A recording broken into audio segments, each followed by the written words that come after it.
said. Ah, is that so? Good for you, Director On. You're killing your superior. He said, eh? I'm sorry. Heavenly Demon said, don't even say sorry. I know you're not doing this on purpose. Then Heavenly Demon turned away bitterly, and An Sang Cheol belatedly realized his thoughtlessness. He really hadn't considered this. And he added, I'm sorry. I was too happy and forgot to consider the president's feelings. Heavenly Demon said, I wish I could quickly reach level 42, but I'm only level 38. How is this possible? And he vented his frustrations and said recently, I even lost my rank for the first time. Well, lost isn't quite right since it sounds petty. I should say I didn't rise, and I thought I could at least make it to the second or third place, excluding the first place held by a monster at level 80 hogging it all. But I was pushed down by a priest and a buffer. One of them is my fiancé, but still. Then Heavenly Demon chuckled bitterly and added, not receiving the second or third place rewards for once feels strange.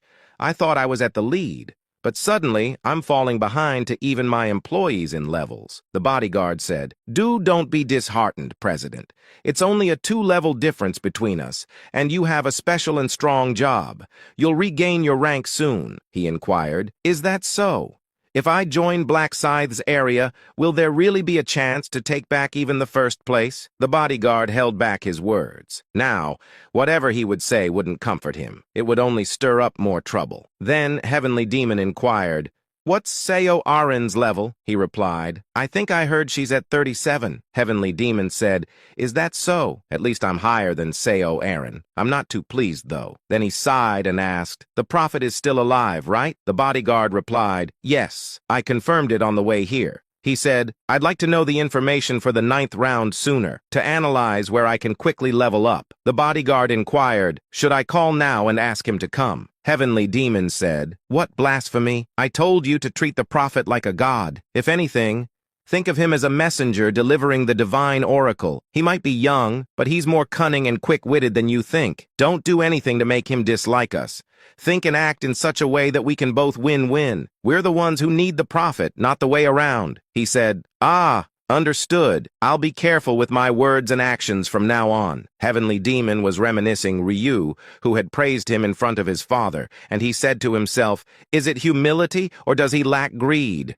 It's hard to tell. But suddenly, Heavenly Demon's phone vibrated. He inquired, Who could it be at this hour? Then he looked towards his phone in surprise and quickly answered in English. Christine, what's up? She said. I just boarded a plane to Incheon Airport. He inquired, Excuse me? Suddenly, she replied, I've confirmed that most of the information you gave me about the 8th round is true. Of course, Ryu's prophecies have never been wrong, and thanks to him, Heavenly Demon gained a lot of experience points in the human guild during the 8th round. That's why he could guess what was going on. Then she added, I want to meet your business partner as soon as possible. As expected, anyone who hears the oracle must seek out the prophet. And as the saying goes, there are those who have never heard a prophecy, but no one who has heard it only once. Heavenly Demon said, Understood, Christine. I'll arrange a meeting. She said, Thank you. It was the first time Heavenly Demon had received a thank you from his fiancé. The next day, Ryu and Heavenly Demon met in Player Place. In fact, the growth of the so-called PP market, Player Place, was alarmingly steep. Because almost every player worldwide uses it, then Heavenly Demon said,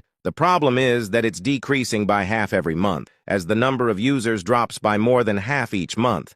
But the growth of PP doesn't seem to slow down. How is that possible? Ryu replied, Because there's a consignment system in PP, and the consignment system means that PP Company sells items on behalf of the players. In other words, if the seller sends the item to the company via courier, PP sells it and gives the profit minus the commission to the seller. And if something happens to the seller, the proceeds are promised to be deposited into the family's account. With this way, even if the selling player dies, the item can still be sold for profit. So sellers are satisfied as they can ensure their families receive the proceeds of the item in case of any mishap. Ryu added, A win-win system is the consignment selling system, and even if the number of users decreases, the company's revenue will not fall. Heavenly Demon inquired why. Ryu replied, As rounds progress, the level and value of items will naturally increase. Eventually, PP will become a site for VVIP users, even if only a handful remain. So, there's no need to worry about going bankrupt. Heavenly Demon said, "Ha, I was worrying over nothing," and he felt somewhat relieved after hearing Ryu Min's explanation. In fact, he had invited Ryu to share his concerns about the company possibly going bankrupt as the number of rounds decreased and users dropped.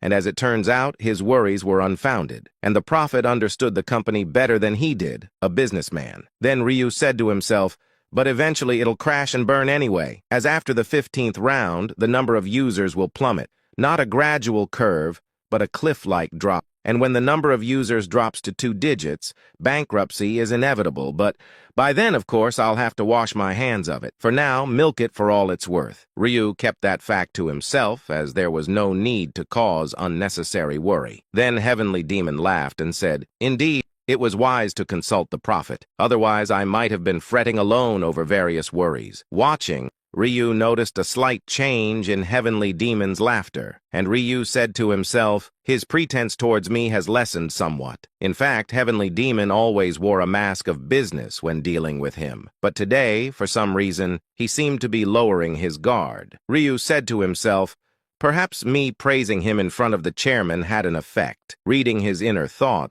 it seemed that was the moment he let down his guard, and Ryu said to himself, "Well, he didn't call me here to ask about the company's fate, I'm sure." Then Ryu kept an eye on Heavenly Demon, and through the rune of future, he could see 7 seconds into the future. Then Heavenly Demon said, Prophet, the reason I've invited you here today is actually for something else." Ryu said, "I know." Heavenly Demon inquired, "Excuse me?" Ryu said, "You don't need to say it. Guests will arrive soon." Right after Ryu's words, the office door opened, and 2 guests from the United States entered. It was Christine and Jeffrey. Heavenly Demon looked back and forth between Ryu Min and Christine in surprise. Then Christine said, "Hello, Mr. Ryu Min, or should I call you Prophet? Which do you prefer?" At Christine's words, Ryu shrugged his shoulders and said, "Whichever you're comfortable with." She added, "Do you have a moment to talk?" "Actually, not for a moment, but for a bit longer." Ryu said, "Yes, please have a seat, Christine." With Ryu's permission,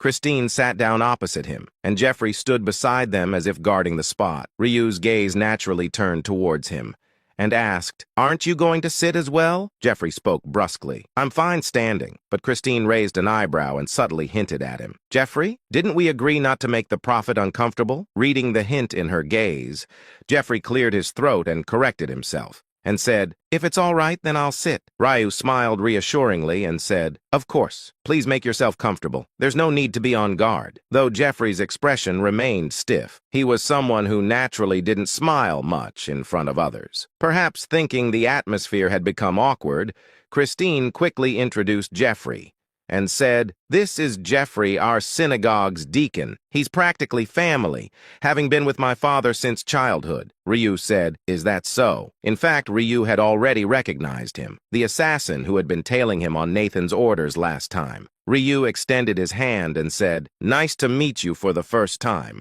My name is Ryu Min." Technically, it wasn't their first meeting, but Ryu mentioned it on purpose. It was to gauge the reaction, but Jeffrey, unexpectedly, shook his hand with an uncomfortable expression, and said, "Jeffrey." Ryu said to himself, seeing him uncomfortable, he must have some conscience. Upon probing his inner thoughts, he didn't seem like a bad person. More than anything, his feelings towards Christine were unexpected, but he didn't mention it. But Ryu didn't want to ruin the mood here either. Then he inquired, "What brings you to Korea, Christine? A date with President Ma, perhaps?" She replied, "Well, that wouldn't be bad, but I came to see you, Ryu Min." Ryu inquired. "Me?" Christine asked with a serious expression. "You mentioned before, right, that I would be in danger in the 11th round. I want to hear more about that. Can you tell me?" Ryu deliberately made a contemplative face. Right now, as the prophet, he was practically in a position of absolute advantage, and if he made them wait, they would only become more anxious. Sure enough,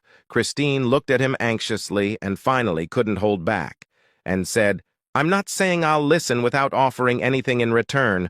I'll pay enough for the prophecy." Ryu said, "No need for payment." In fact, Ryu hoped she would listen to the prophecy for free, and it would be better for him if she carried that kind of debt in her heart. Then Ryu said to her, "A matter concerning human life can't be bargained for, and I'll tell you, specifically, what will happen. I hesitated to go into more detail before, thinking it might affect the future, but now I think it's all right to share a bit. And Ryu pointed out the details as Christine wished, saying, I don't know about the 11th round quest. However, based on the scenes I've seen, Christine, a group that refuses to acknowledge your existence will try to harm you, she inquired. In what way? Ryu replied. It's difficult to say. Let's just say your life will be in danger. She asked, does being in danger mean that there's a chance I would be saved? Ryu replied, yes. As I've said before, a savior will appear to save you. Then Christine inquired, who is that? Ryu quietly shook his head. He couldn't say in front of Heavenly Demon that Black Scythe would save her. It was obvious he would be jealous. So Ryu said, I cannot tell you. Just mentioning a name could change the future. You might not be saved and could die.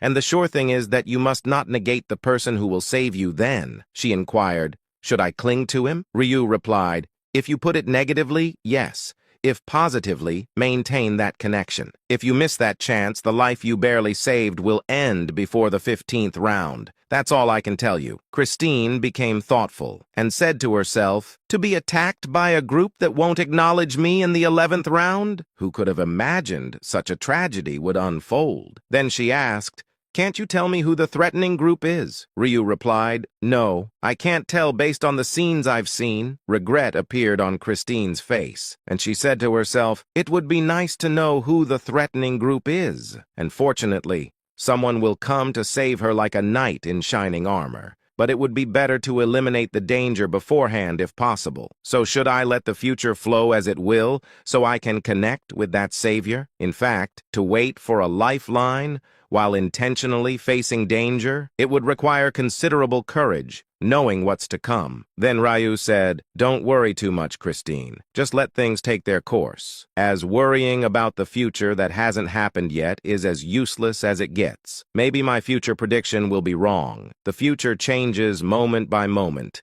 based on the present. And Ryu added, that's why I don't worry too much. Just consider it a warning. It's more important to survive the next round than to worry about what danger the 11th round might bring. Christine nodded as if agreeing that worrying was foolish. And she said to herself, why fret over something that hasn't happened yet? After that, Ryu said, for the time being, since it came up, I'll tell you about the 9th round quest. At those words, Heavenly Demon, Christine, and Jeffrey's attention was all focused on Ryu. The information about the next round was exactly what they wanted. Soon, the awaited information flowed from Ryu's mouth, and all pretended not to care, but each of them listened intently, not wanting to miss a word. Heavenly Demon said, the 9th round isn't that difficult, and looks like you can choose an easy path if you want. Ryu said, the 9th round allows you to choose the difficulty like the 8th round.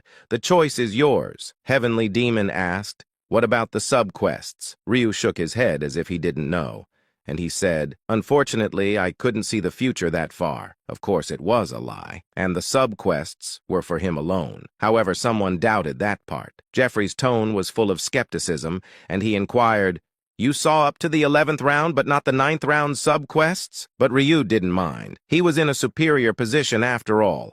Even if he started talking about the devil, they wouldn't have any choice but to believe him. Then he said, the future isn't something I can see at will, just specific scenes or events up to the next round, and some fragmented incidents beyond that. With such an explanation, Jeffrey had nothing to say. What could he do if he couldn't see the future? At that moment, Christine shot a sharp look at Jeffrey and said to him, did you really have to say that? Jeffrey blinked his eyes as a form of apology and said, I'm sorry. Ryu said to himself, I can't believe they still suspect me. And he felt that he needed to release more information. And he said, when it comes to the 11th round, players from all over the world will mix. You'll end up doing quests with players from other countries. Christine said, with other countries? Then we might all meet? Ryu didn't deny it, and said, that's correct. Christine asked, then, will I meet that player Black Scythe in the 11th round? Christine's question was unexpected to Ryu. In fact, it was known that no one among the players was unaware of the name Black Scythe, but he hadn't expected her to show interest, and Ryu said to himself, if I answer this wrongly, Heavenly Demon might get jealous. Reading his thoughts, it seemed he had no particular opinions yet. After all, she only asked out of the interest of possibly seeing a celebrity. Then Ryu said, "Of course, you'll be able to meet Black Scythe in the 11th round. As for Representative Ma, you'll meet him even earlier." Heavenly Demon inquired.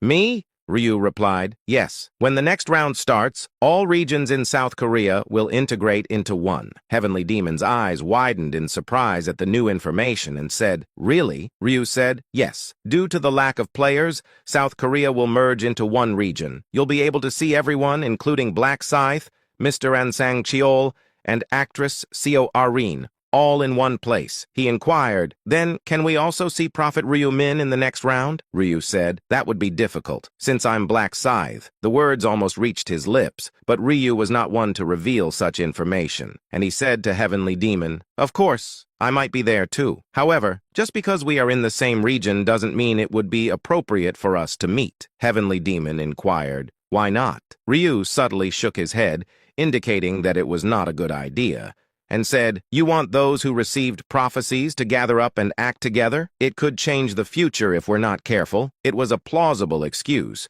In fact, the word of the prophet is law, especially if those prophecies have so far had a 100% success rate, and the basic assumption is that the next prophecy will also come true. So, there's no room for doubt, and you have no choice but to believe. And anyone who has heard the prophecies multiple times and benefited from them would feel the same. Then Ryu smiled and said to himself, "Meeting with those who have heard the prophecy could change the future." A good excuse. With the integration of regions in the 9th round, Ryu put forward such an excuse. It was imperative to avoid anyone seeking him out during the round.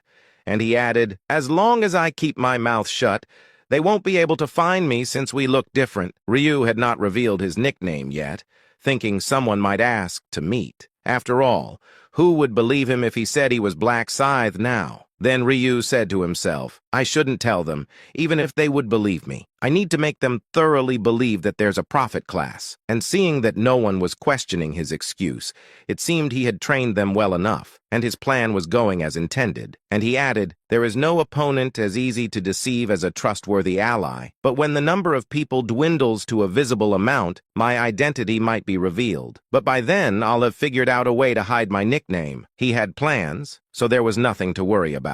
All that was left was to put them into action when the time came. Just then, a message arrived on his phone. "A seller you follow on Player Place has listed an item." Seeing the message, Ryu's lips curved into a smile, and he said, "It looks like Ju Sung Tech has listed an item." Expecting to see what item it was, he opened the Player Place app, and after entering the section for followed sellers, he clicked on Ju Sung Taek's ID, and the item he listed appeared. Top-grade tough leather. Category, possession. Description, the tough and high-quality leather of a top-grade monster. Suitable for making items. Seller, don't go 95. Price, 2,000,001. Discount, not available. Chat, not available. Transaction method, delivery. Ju Sung Taek posted an item that made Ryu smile in satisfaction. It was a hot, freshly listed legendary material. Ryu said, he must have fetched it after taking down the ogre of the 8th round, and there must have been plenty of human corpses, so he could have used corpse explosion to his heart's content. It would have been impossible otherwise, but catching the ogre was a fortunate event for Ryu, and he added, even a psychopathic killer can be of use at times. And with a frivolous thought, he pressed the purchase button. Since the phone belonged to someone else, the ID used was, of course, not Ryu's, but Lost Yak's, and the delivery address was also set to Lost Yak's studio apartment. Then Ryu smiled while lying down and looking at his phone, and said, "I'll make good use of the legendary material you secured. Don't feel bad since I'm sending you living expenses in return. And now, I just need to gather one more piece of legendary material." As Ryu was pondering whether to make a weapon or a necklace, a call came to his phone. Not Lost Yak's, but Ryu's own. The caller said, "Lord, it's Kim Ye-dam." Ryu said, "I know. Don't use your real name. Call yourself Yamti," she said. "Ah, yes." Then Ryu inquired, "It looks like you finished what I asked?" Yamti replied, "Yes. I've organized the list of Player Haven Cafe members as you instructed and sent it via email just now." Ryu said, "Got it. Lay low for now until further instructions. The National Assembly member Lee Seong-hyun is hot on your trail," she said. "Understood." Ryu added, "Make sure the chairman doesn't get any funny ideas." She said, "Worry not, master. Ryu said coldly. Hey, don't try to act cute with me. How dare you flirt with your master? Tsk, Yamti said. Sorry, I'll correct it, Ryu said. Good. Keep up the good work. After ending the call, Ryu opened his email, and an email from Yamti was waiting. Player Haven Cafe Deathlist.xls Ryu inquired, why would you save the file name like this? What if we get caught? And he thought he'd have to give her a stern talking to later as he opened the file. Then the list of players who joined the cafe rolled down. Nickname, real name, age, join date, occupation, crime, current status, Mint Choco Love, Park Se-Rom, 20, April 11, college student, accomplice to murder, alive, Kuyon Sung, 29, April 5, actor murder, alive. Seeing the list, Ryu said, so much trash to be dealt with, huh? The precise number was 1031. Then a sigh naturally escaped him, and he said, I can't go out and set up a cafe with such people. In fact, Player Haven is now taking a different direction from before, as interviews were conducted solely based on character, and anyone with a criminal record was unequivocally rejected, a stark contrast to the past when criminals were actually welcomed. Ryu added, even though the water change is in progress, the existing one is the problem, and it's impossible to forcibly kick out those who have already joined, as forcing them out could lead to unpredictable actions outside, and it would be like releasing criminals from prison back into society. Then Ryu said, so it's right to slowly sort out the existing members like this. To put it nicely, it's sorting. To put it harshly, it's a purge. Ryu added, I'll have to start by cleaning up this trash. For such a large-scale cleanup, an expert is indeed needed, and Ryu had the perfect trash cleaner in mind. Then Ryu's lips twisted into a smile, and he said, let's go ask for a favor in a shabby warehouse. 5 players gathered, smoking cigarettes, and one of them laughed and said, fuck, how did it come to this? Naturally, sighs and curses flowed with the smoke. They were, after all, looking at a wanted poster with their faces on it. Another said, fuck, they put such a shitty photo up. I'm not this ugly. Another said, no, you're ugly as hell. It's spot on. He said, fuck off. It's not like you look better. They chuckled, but soon sighed again. They were laughing, but it was a laugh to relieve tension. They were fully aware of the seriousness of their situation. And one inquired, we're wanted and can't move freely. What do we do? Another replied, guess we have to get plastic surgery or something. He said, plastic surgery, my ass. With the tracking skill, it seems like only a matter of time before we get caught. Another said, ah, right. That damn thing. As if on cue, sighs accompanied by cigarette smoke flowed from the mouths of the 5. And one added, the National Assembly member Lee Seong-hyun, or whatever that bastard proposed this law, says he's making an organization against players, but he's still using players. Another said, then they can easily find us with tracking, huh? Looks like we're forced into a life on the run, damn it. Another said, fuck, maybe changing our names would help us avoid being tracked? Then they pondered how they, as players, ended up as wanted criminals. And one said, it's all because we joined that cafe. Because of that, the first murder happened. Another shouted, those bastards trapped us. If we hadn't been driven into murder, things wouldn't have come to this. Another said, hey, but honestly, it was fun at that time. Then one inquired, we're not the only ones wanted, right? One replied, of course not. All the bastards who joined the cafe committed or abetted murder, right? Another said, then we don't need to worry this much. The 5 found some solace. Knowing there were thousands in the same boat was comforting. And if push comes to shove, they'd completely expose everything to the police and sink the ship. One added, that's why the cafe president called us, to send us to another country. In fact, they all received the same message from the Player Haven president today. Player, I'm the president of the cafe. Due to the murder you committed during the interview on April 8th, the police have started an investigation. Unfortunately, you must flee to another country. We at Player Haven will cover all expenses. Please come to the location marked on the map by 2300 for more details. It was too serious to be dismissed as a mere prank, since the message included a photo of a wanted poster. And when they arrived at the promised location, the posters were scattered everywhere as if to show off. And the reason the 5 were smoking one cigarette after another was because of this. Then one said, now I get it. The president rushed to call us because if we report, he'd be in trouble too. Another said, ha, suddenly having to flee the country. How is he planning to do so? Did he find a smuggler's boat? They didn't bring any luggage because they were told it wasn't necessary, as they were too rushed to even think about it. One added, it's my first time living abroad. I wanted to escape this place anyway, so this is good. But fuck, they always cursed South Korea, but leaving it felt bittersweet. And one said, there's no better country for criminals to live in than here, but that was the past, fuck. Because of Lee Seong-hyun, all players are screwed. Then the players lit another cigarette, sighing deeply, and one inquired, but when is the president showing up? One replied, exactly, it's almost time for the meeting. Maybe we should just call the police. Just as their frustration was reaching its peak, the door to the warehouse opened, and a man appeared. One inquired, are you the president? In fact, they didn't know the president's face, but they had no choice but to assume it was him, as he appeared exactly at the time they were told to gather. The man closed the warehouse door and quietly looked at the players. He was a clean-cut man, but his aura felt odd, and they inquired, are you the president? Is it true you're sending us abroad, and you're covering all the expenses for living abroad? Is there really no problem with this? They each threw out questions, but silence was all that returned. One shouted, ah, fuck, say something. Because of you, this happened. Heavenly Demon interrupted his words and said, is this what you want? Fine, I'll send you. At that moment, the players saw it.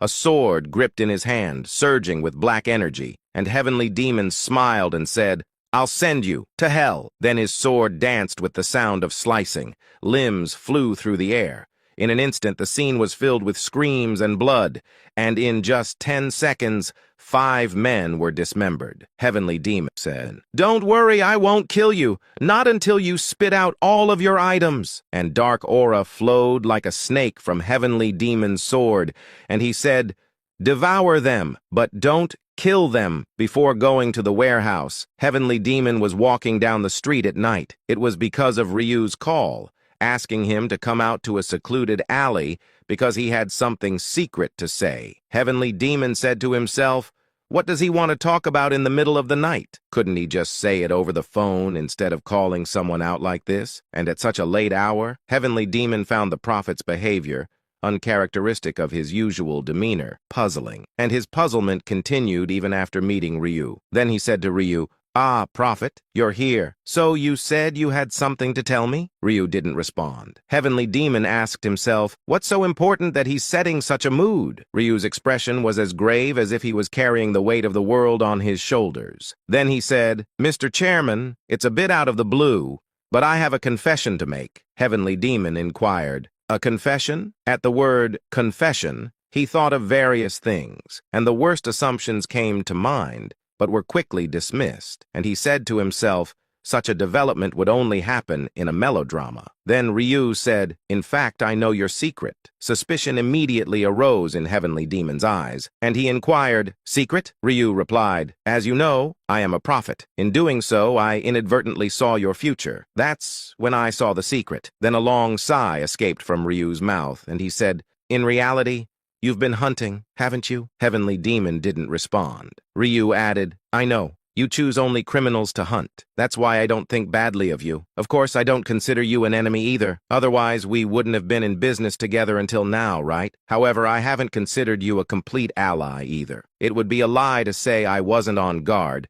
knowing you murder as a hobby at night. Ryu continued saying, however, I haven't considered you a complete ally either. It would be a lie to say I wasn't on guard, knowing you murder as a hobby at night. Heavenly Demon understood what Ryu meant. Regardless of who the victim is a murderer, and from the perspective of an observer, it could only be repelling. That's the normal reaction. In fact, Heavenly Demon had anticipated this moment, but he didn't expect such a direct confession. Then he asked, Prophet, have you ever killed a bug? Of course you have. Maybe not recently, but as a child, you might have torn off the limbs of bugs. Out of curiosity, a child who doesn't understand the pain it causes might commit such cruel acts without knowing it's cruel. Heavenly Demon said, I did that. I killed countless bugs when I was young. They were disgusting. There was a belief ingrained in me that disgusting and unpleasant things needed to be crushed. That belief persisted even as I grew up. To my eyes,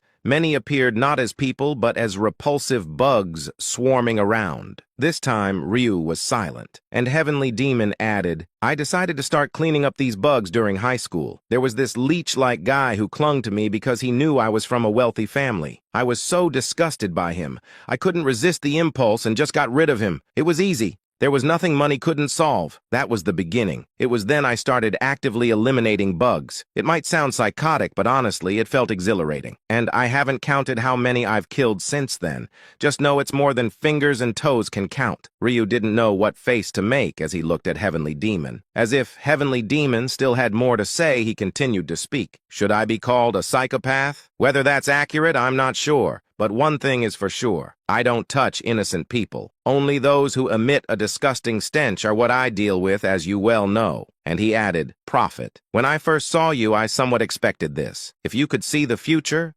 perhaps you could see my hobby too? If so, why have you left me alone until now? Why? And I had my doubts, but never asked. I didn't want to tarnish my image by exposing my own flaws, but I never thought you'd speak about it so frankly like this. Heavenly Demon's face was more serious than ever, and he spoke softly. You knew I was a murderer and overlooked it, right? Why? Why didn't you report me to the police? Ryu said with a feigned, tense expression. I'll be honest. I was not confident. Not confident in fighting you and winning, nor in bearing the consequences that would follow. Besides, there's no remaining evidence, is there? Would the police believe me based on the future? Even if they did, could it serve as evidence? Heavenly Demon inquired. Then why are you telling me this now? It was time to get to the point, and Ryu's expression became more serious. And he said, I wanted to ask Mr. Ma to clean up more trash. Heavenly Demon inquired, What do you mean? Could it be? Ryu said, Yes, exactly the kind of trash you're thinking of. There's this place I know that is overflowing with trash. I desperately need Mr. Ma's help.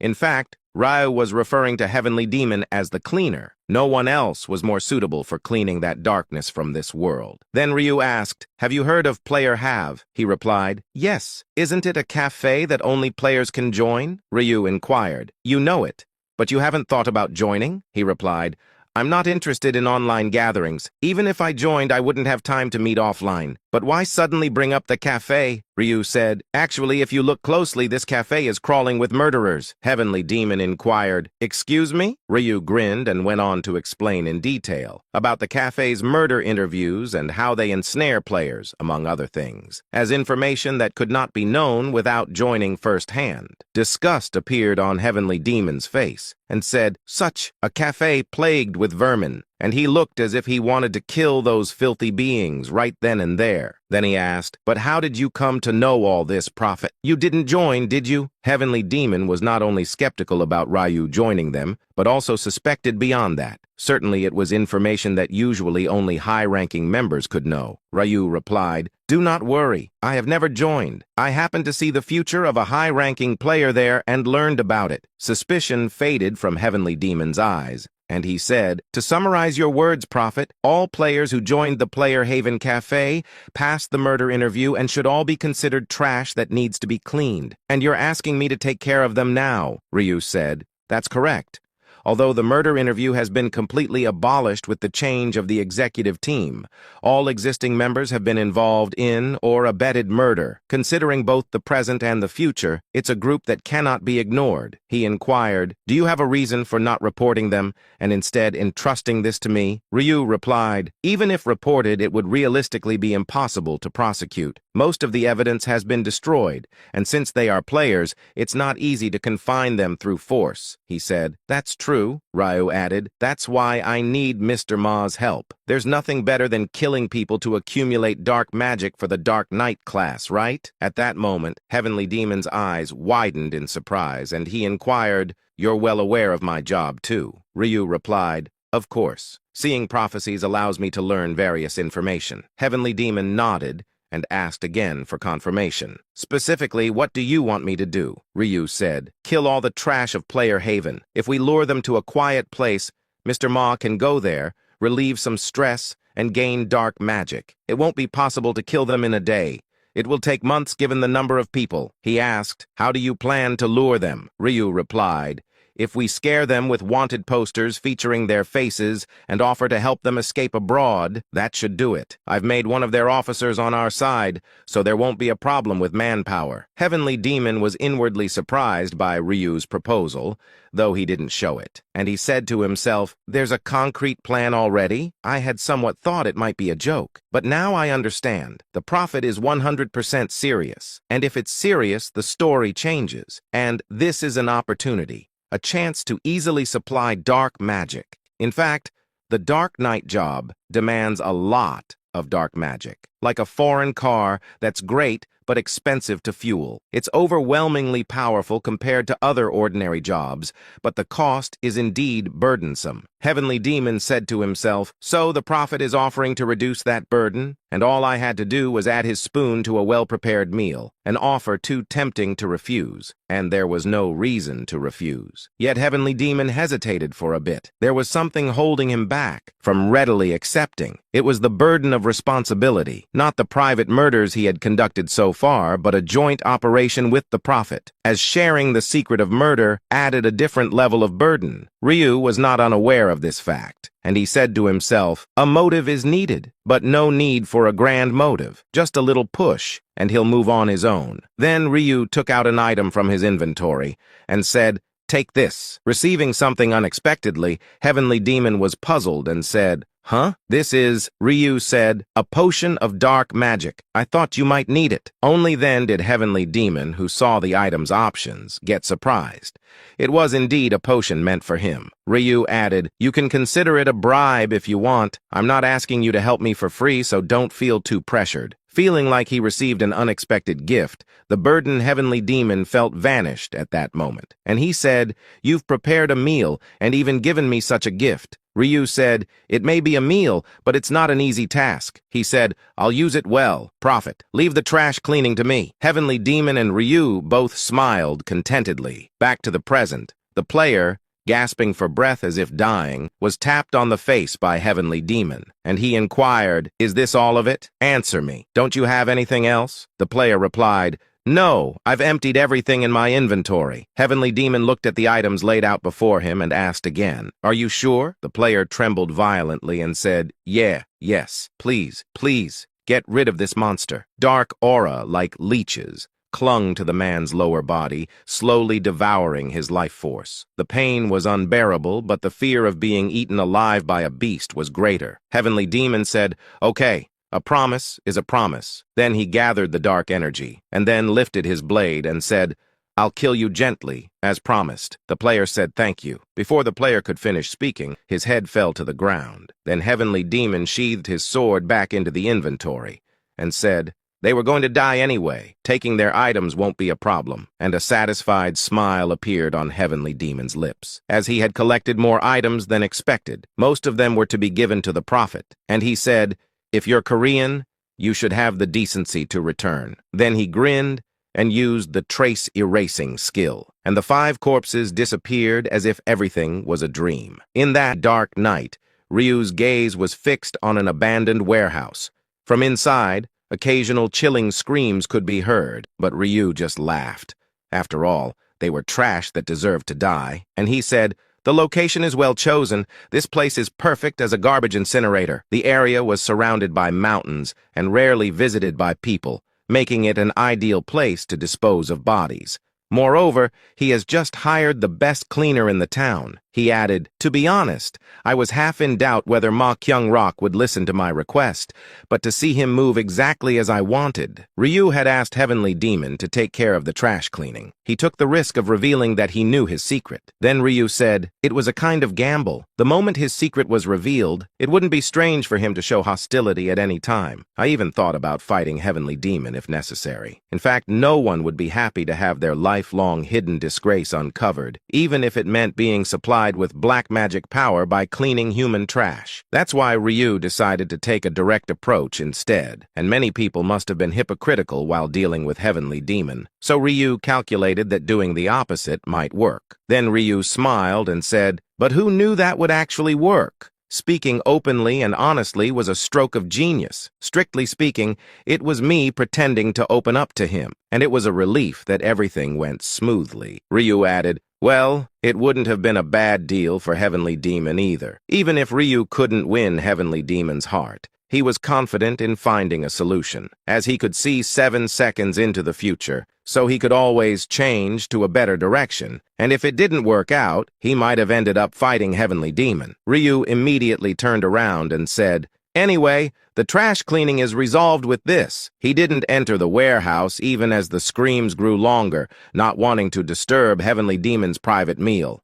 He was satisfied just hearing the screams. Morning, afternoon, evening, dawn, 5 people each time. Having promised 20 people a day, Heavenly Demon should be able to gather enough dark magic energy. But there were 28 days left until the 9th round. And even if he lured and killed people for all 28 days, he could only dispose of 560 people. But it couldn't be helped. Ryu added, any more would be too risky, and an excessive meal would also be burdensome for Heavenly Demon, so they agreed to keep it at that level. Then Ryu asked himself, what to do with the remaining 471 people. In fact, they were going to disappear in the next round anyway, but it would be better to strip them of items before killing them. So Ryu thought that he should take care of those that Heavenly Demon can't handle. With that thought, Ryu picked up his phone as he returned home. He was looking at the murder list sent by Yamti, deciding whom to kill when a familiar name caught his eye. And Ryu's eyes shone coldly, and he said, this person is... On the other hand, it's been 8 months since the world began to fall apart. Many things have happened in what could be considered a short time, and most of the people who were in their 20s, who were a large part of the economic activity, died, a natural consequence. Consequently, unmanned convenience stores and even unmanned cafes have increased explosively. SEO Arene and Hong Suna visited one of these unmanned cafes. Hong Suna said, here, Arin, a caramel macchiato with 2 extra shots, right? She said, yeah, thanks. She said, the world has really improved. Now we can go to unmanned cafes. CO Arin grinned and said, you sound like an 80-year-old, you know. Lately, there had been little to smile about, and just going out with a fellow actor to peacefully chat felt like happiness, given how much the world had changed. Hong Suna added, looking at it now, our main fan base has become the 30s, since most of the 20s have died. CO Arin said, suddenly bringing up such a depressing topic. In fact, CO Arin wished time and time again that the reality she faced was a lie, and that the survival game of killing and being killed was all just a dream. She said, even now, when I return from a round, I think, could all of this be just a dream? Would the fellow actors I was close with contact me again, smiling as before? CO Arin had always been sincere about acting. She loved her job and enjoyed the chemistry with fellow actors, and she was fortunate to meet Heavenly Demon and received support in various ways, leading to a successful career.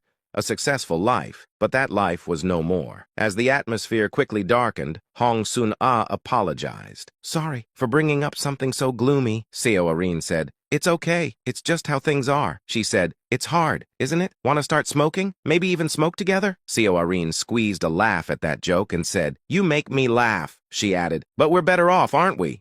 We survived, because we're players. CO Arin said, that's true. Hong Sun-ah said, I'm still shocked about Gong Sr.'s death. Who would have thought he'd die in the first round? And a man at that, she said. Stats are equal. It doesn't matter if it's a man or a woman. Hong Sun-ah added. Right. Even middle schoolers can exert the same strength as grown-ups, so it doesn't mean much. Now that I think about it, goblins are just trash, right? Hearing her fellow actor curse, CO Arin scolded her, saying, even if there are no people around, you must watch your language, she said. What does it matter? It's part of my charm, isn't it? The fans wouldn't know anyway. Hong Suna smirked, raising her nose. There was no one else around them in the unmanned cafe. And she said, there's also this advantage since there are no people. We can walk around without hiding our faces. CO Arin said, but our income has decreased. She said, that's true, but in this situation, is income really the problem?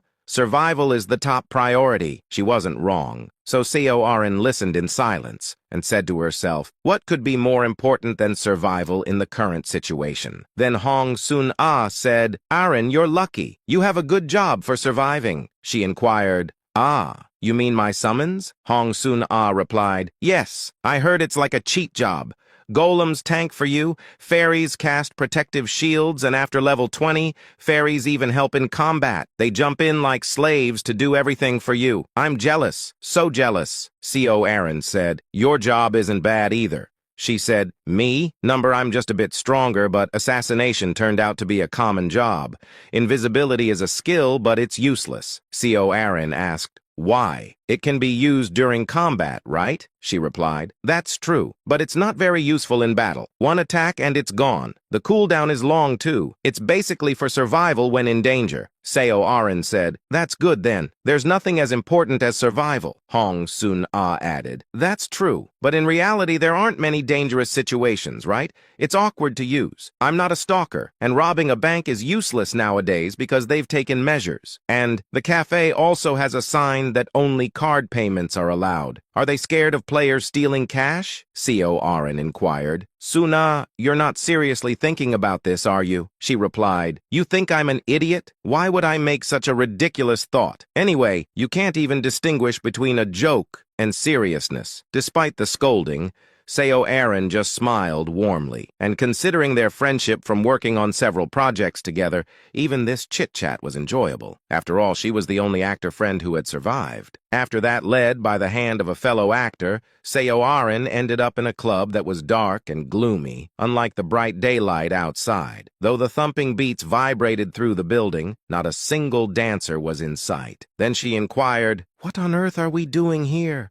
Why did we come to a club? Hong Sun-ah replied, just stop whining and follow me. I'll introduce you to someone nice. Despite feeling uneasy, Seo Aaron had no choice but to follow Hong Sun-ah. She thought it might just be a feeling, and if worst comes to worst, she could always leave, because she thought that she has the power to do so, as being a level 37 summoner gave her that confidence. Hong Sun-ah led her to a VVIP exclusive private room. Opening the door, a cloud of smoke made them squint their eyes. Hong Sun-ah said, guys, I've brought her. One said, eh? Who's this? Isn't that the famous Seo Aaron? Another said, wow, you really brought her? Wow, she's even prettier in person than on screen. Scattered liquor bottles and a messy table, and people lying around smoking. Others sprawled on the floor like drunkards. Isn't it said that people are left speechless when they are shocked? That was Seo Aaron at that moment, and she said to herself, I came here following Suna, but I hadn't expected such chaos. But more bewildering than anything, aren't these all faces I know? In fact, all 6 people present were somewhat famous celebrities. At that moment, their eyes met with an actor who had just come out of the bathroom. Seo Aaron said,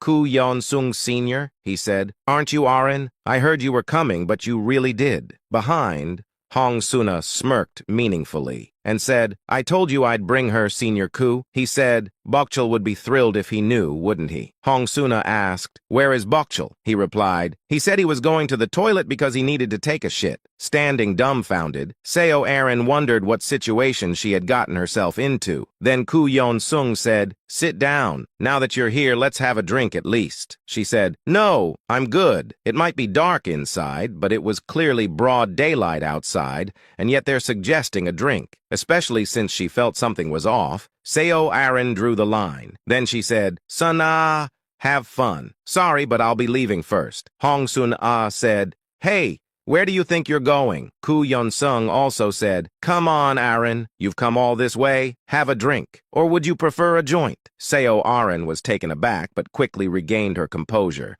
and said, no, I don't smoke. He said, it's not tobacco. Or maybe you'd prefer wine. She said, I can't drink that either. Then Hong Sun-ah shouted, you fucking crazy bitch. Senior Koo is offering, you should at least pretend to drink, damn. Seo Aaron doubted her ears for a moment and asked herself, what did she call me? Hong Sun-ah was always harsh with her words, but Seo Aaron had never been directly insulted before. But now, Hong Sun-ah was different. It was as if revealing a true face, smirking at her. No, smirk is too pretty a word. It was a clear sneer. Hong Sun-ah shouted again, Fucking bitch. You're looking down on me just because I'm a bit nice, huh? Instead of responding, Seo Arin instinctively looked back. Players who had been crawling on the floor were now blocking the exit, having come to their senses. She asked, "What are you trying to do?" Hong Sun-ah said, "Can't you see? We're keeping you from leaving." She inquired, "Why are you doing this?" Hong Sun-ah replied, "Why? You ask. Everyone who comes here says the same thing. They don't realize they've fallen into a trap. Oh, is it because I'm such a killer of an actor?" Now, it was clear from Hong Sun-ah's attitude. She was tricked. Then Seo Arin glanced at the actors around her. Malice could be felt in their expressions and eyes, and she said to herself, "They're all in on it." After that, Seo Arin's gaze naturally shifted to Koo Yeon-sung. Among them, he was the eldest and a senior. If it was a trap, it was likely under his guidance. And sure enough, he laughed and said, "Miss Arin, looking at me like that won't help. You've probably realized by now that we're all in it together." At that moment, Seo Arin thought of a way to escape the crisis, and her expression instantly turned into that of a frightened puppy, and she said, Why are you doing this to me?" Koo Yeon-sung laughed as if she was aroused by the look Seo Arin's face, and said, "It's nothing personal. Just a survival strategy we've naturally come to learn, you know?" Seo Arin inquired. "What do you mean?" Koo Yeon-sung smirked and said, "Players' number is reducing by half each round, right? Maybe even more. Haven't you ever thought about it? And the items held by those who vanish seem such a waste. Don't you think? I find it too wasteful. All the gold and items they've accumulated all disappearing into thin air. In a world where even shit can be used as fertilizer, the items these guys hold can't be used as anything and just disappear. Wouldn't it be better if they could be used for something like fertilizer?" Seo Arin belatedly caught on to their intentions, and she inquired, "So, you're saying, if a player is going to disappear anyway, why not loot their items? Is that it?" Koo Yeon-sung said, "Oh, you've got some brains, huh? You understood all that so quickly. Other actors didn't get it even after I explained." Then Seo Arin asked, "Other actors? You've done this to other actors besides me?" Koo Yeon-sung replied, "Of course. Sadly, Miss Seo Arin, you're just the 33rd victim. Already 32 seniors, juniors, and fellow actors have given us their items before leaving." Seo Arin slumped onto the sofa and said, That means you've killed fellow actors?" Koo Yeon-sung said, "That's right. We've killed everyone. Don't worry, Miss Seo Arin. You'll soon follow." Seo Arin's expression was one of shock as she covered her face and crouched down. Meanwhile, she secretly summoned 2 fairies under the table. Unaware of the situation, the actors laughed maliciously, and one said, "Just hand over your items willingly, and we'll let you go without pain. But if you're uncooperative, we'll have no choice but to use force." She said, Why are you doing this? Why kill fellow actors just for—" He said, "Why, you ask? There are plenty of reasons. First, it's easier to backstab actors in the same profession. Second, having good items increases your chances of surviving the next round. Third, as I said before, it's a waste to let the items vanish. Fourth, to survive, we've realized you can't be picky about your methods. Fifth, it's surprisingly fun," he added. "Have you ever had the chance to intimidate and kill someone? Always conscious of fans' eyes and living under their scrutiny, could we ever engage in such thrilling acts?" She said, "They're your colleagues, not just anyone, but peers you've acted with." Koo Yeon-sung said, "Ah, Miss Seo Arin, you're so naive, not knowing what it's like to start from the bottom." Then his smile vanished, and he said, "Do you know what it's like to climb up from the bottom? The uncertain future of someday making it big, while living in a shitty reality as a struggling actor? I know. I've experienced it all and managed to make it big through hard work. But what if that hard-earned dream shatters in an instant? The world going to hell, unable to work on long-term projects like dramas or movies, and having to live as a clown on variety shows or survive on commercials. What if you're living a life counting down to the next round, wondering if you'll make it through? It would be utterly despairing and empty, wouldn't it?" He added, "Everyone here is in that situation. People who have lost the jobs they barely managed to secure. Actors who were sincere in their craft, but betrayed by their efforts. What can we, in our position, do? Nothing but a struggle for survival. Trampling over others to survive is the only strategy left for the remaining players. And then, a perfect stage for trampling over others is set, isn't it? You can even learn a scam skill like erasing traces. With this, How could we not kill? Reducing the number of actors increases the scarcity of celebrities, naturally boosting our value. Our worth in reality increases, and we secure items for use in the other world. What better two birds with one stone could there be? There was much Seo Aaron wanted to rebut, but she focused silently on acting instead. Pretending to be scared and trembling, she put all her acting skills into this moment, as if this was what she had been preparing for all along. And she asked, "So, you're going to steal my items and kill me?" He replied, "Of course." Seo Aaron then smiled resignedly and inquired, Is this a hidden camera prank?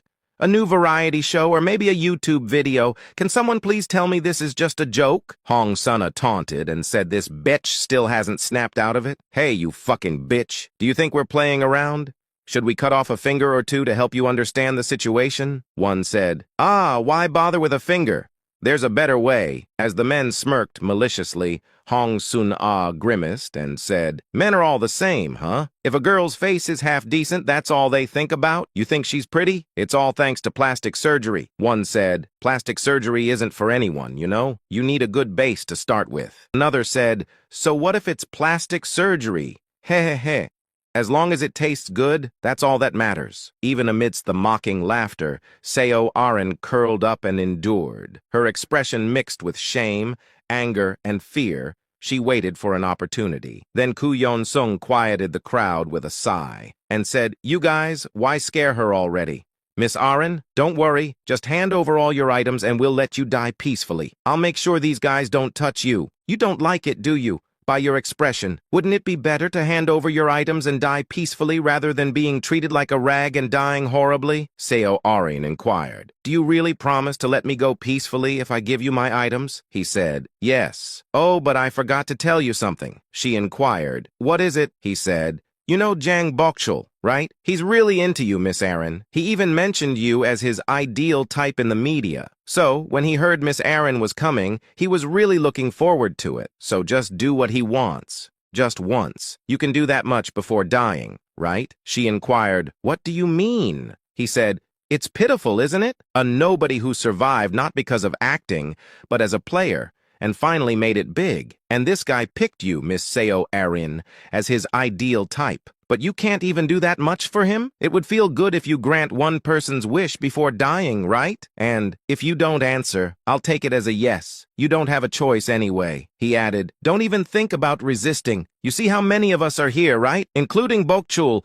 That makes 9 of us, all above level 35. According to Sun-ah, Miss Seo Aaron is level 37, but you won't stand a chance against us." Seo Aaron showed tears and said, "Please, spare me. I was wrong." Bitter laughter leaked from the actors' mouths. And Koo Yeon-sung said, "Everyone ends up like this in the end, don't they? Please spare me. I won't do it again. I was wrong. But if you're begging for your life, shouldn't you start by handing over your items?" She said, "I'll give them to you. I'll give them all to you." Then Seo Aaron pretended to take items out of her inventory and sneakily looked around and said, "Equip."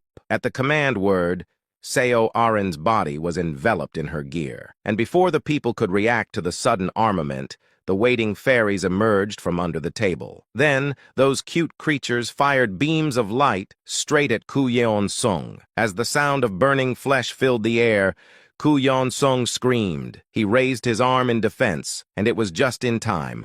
A moment later, and his eyes would have been burnt out, and shouted, "You fucking bitch! Catch her!" Quickly summoning a golem, Seo Aaron pushed away the male actor standing by the door. When the 1.5-meter golem charged with its entire body, the man was slammed against the wall. Seo Aaron grabbed the doorknob and flung the door open. She had never intended to confront them head-on.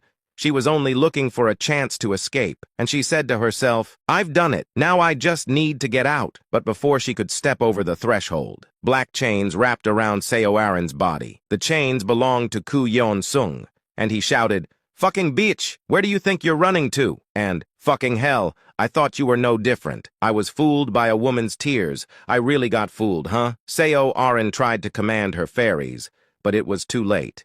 She realized they had already been destroyed by Koo Yeon-sung's black arrows, and the golem, too, had been shattered by the players, returning to a pile of rubble. She said to herself, "What do I do now? All my summons are dead, and to summon again, I had to wait for a 10-minute cooldown. Koo Yeon-sung asked, "Why not try summoning again?" "Oh, maybe you can't because of the cooldown." Then he added, "Then can we have our fun with you now?" One said, "Brother, you said we'd leave her for Bokchul," he said. "I changed my mind. Who knows when she'll summon again?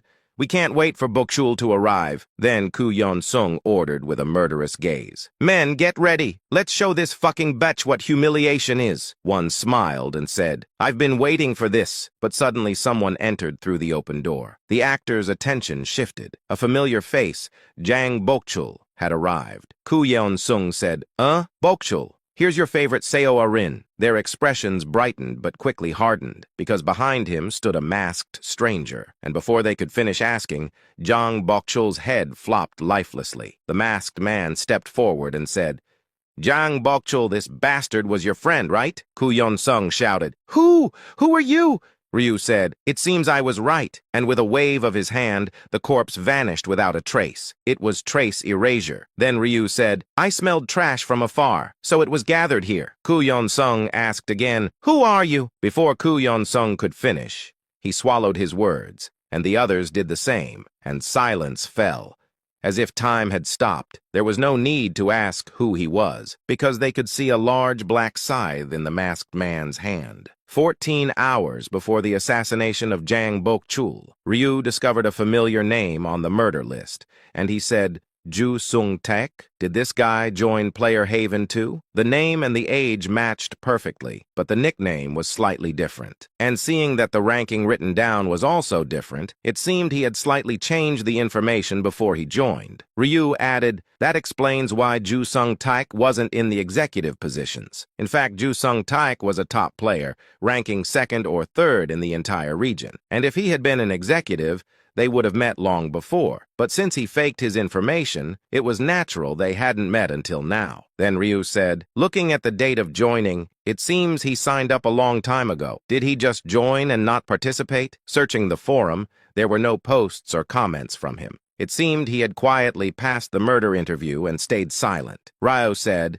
"This guy obviously deserves to die, but there's still some use for him." After glancing over the list again, Ryo saw a nickname that seemed familiar. Name, Hong-soon Ah. Nickname, Puffy Cheek Bun. Age, 22. Occupation, actress. Suddenly, Seo Arin came to mind. She was the same age and she was also an actress. Ryu said if they worked on the same projects, they could have been close. So should I search for her? Typing in Hong-soon on the internet brought up several articles. Actress Hong-soon, the survivor of Round 8, her charm of many colors. Hong-soon, Seo Arin, Koo Yeon-sung, Jang Bokchul, among popular celebrity players, survived this round too. Hong-soon confirmed to appear on the show Players. Excitement grows for what role she will play. Seeing that, Ryu said, to think she could boldly continue her entertainment activities even after passing Player Haven's murder test. She must have thrown her conscience into the trash. In fact, only the executives knew about the murder test. And as long as the executives kept their mouths shut, it wouldn't become public knowledge. Player Haven wouldn't expose it either, as it would be like spitting on their own face. Ryu said angrily, "Despite all of that, she dares to be active." Then Ryu clicked his tongue as he looked up Hong-soon's Instagram for some information. Among various photos, there was one with Seo Arin, and he said, "Just looking at the photo, they seem quite close." The rest were photos with friends. Among them, Ryu Min paid special attention to one photo. It was a recent photo taken with male actors in front of a club, captioned, "A shot with close-in colleague actors at a club I frequently visit." From the left, Junior Ju Ji-sung, Senior Koo Yeon-sung, Senior Jang Bokchul, Junior Kang Soo-hyun. "Had fun today as always?" Ryu inquired. "Colleague actors?" And he felt that these names he had seen somewhere. Just in case, he reviewed the murder list again. He compared the names of people whose occupation was an actor. Ryu sighed, as every single one of them was a Player Haven member, and he said, "Birds of a feather flock together." So all the remaining famous actors are Player Haven members, committing crimes such as murder, rape, and abetting, yet shamelessly living as if they were stars, and under the guise of celebrities, receiving the spotlight. Unable to hide his astonishment, Ryu checked each actor's Instagram. They really were close, evidenced by numerous photos together. And Ryu said, "They're close actors and also Player Haven members? Something smells fishy. What could murderers gather together to do? Could they be conspiring for other crimes?" Upon further investigation, he discovered a common link. They all have photos taken at the same club. Looking at the photos taken at the same club, Ryu grabbed his coat, and he said, "There was definitely a stench, and if I visited the club, more would surely come out." His brother asked, "Hyung, where are you going?" Ryu replied, "Just stepping out for a bit." He inquired, "At this hour?" After nodding, he left his younger sibling behind and opened the front door. And he said, "Go to bed first, I might get back late." The location of the club wasn't far, and driving his Lamborghini for 20 minutes, he arrived. Finding the club seen on Instagram, Ryu was immediately disappointed. He had expected a bouncer checking a tire like in the movies, but there was none. Not even a bouncer. The club's door was locked. Ryu inquired, "What? The club isn't open at this peak hour?" It was definitely suspicious. Looking around the building, he found a back door which was also locked, and he said, "I can hear people inside despite the doors being locked front and back." Suspicious, very suspicious. And he added, "If there had been a window, I would have broken in, but the club was underground. How to enter? Why overthink it?" Then he simply forced the door open. Then, using invisibility, he entered unseen. And wearing the ghost walk boots, his footsteps made no sound. The club was quiet and not in operation, but there were definitely people inside. Ryu walked towards the presence detected by his skill, but suddenly, as if the person had a detection skill, he looked towards Ryu. Ryu immediately moved out of the 30-meter range. The person said, "Strange, is it my imagination?" As no one was visible or felt, the man tilted his head and walked again. Ryu said to himself, "That actor must be Juji Sung." Recognizing the face, Ryu frowned and said, "This is frustrating. Everyone has detection skills now, making it hard to approach properly." And he realized anew that invisibility wasn't a great skill. And he said, "Until I get the rune of stealth, there's nothing I can do about this." But he would fortunately obtain the rune of stealth in round 9. Thinking this, he carefully followed Juji Sung, maintaining a 31-meter distance to avoid detection. Walking down the corridor, they soon encountered 3 people coming out of a room, faces he had memorized. Ryu inquired, "Their names were Gu Yon Sung, Jang Bok Chul, Kang Soo Hyun, right?" Having read their minds, he had obtained the crucial information. And he said, "These guys are planning to kill Seo Arin." Ryu hadn't expected Seo Arin to be involved. And he said, "Just curious investigation led to this. Were there only trash around Seo Arin?" And Seo Arin probably didn't know that she would be backstabbed by an actress she considered a close friend, Hong Suna. And she'll find out tomorrow how foolish it is to trust such people. In fact, even colleagues would stab you in the back for survival in this world. As a player who had gone through 99 rounds, Ryu had seen such scenes countless times. Then Ryu smiled and said, "Anyway, this is an opportunity, a chance to gain Seo Arin's definite favor. And if you ask, what would happen if he saved Seo Arin under the guise of the Black Scythe?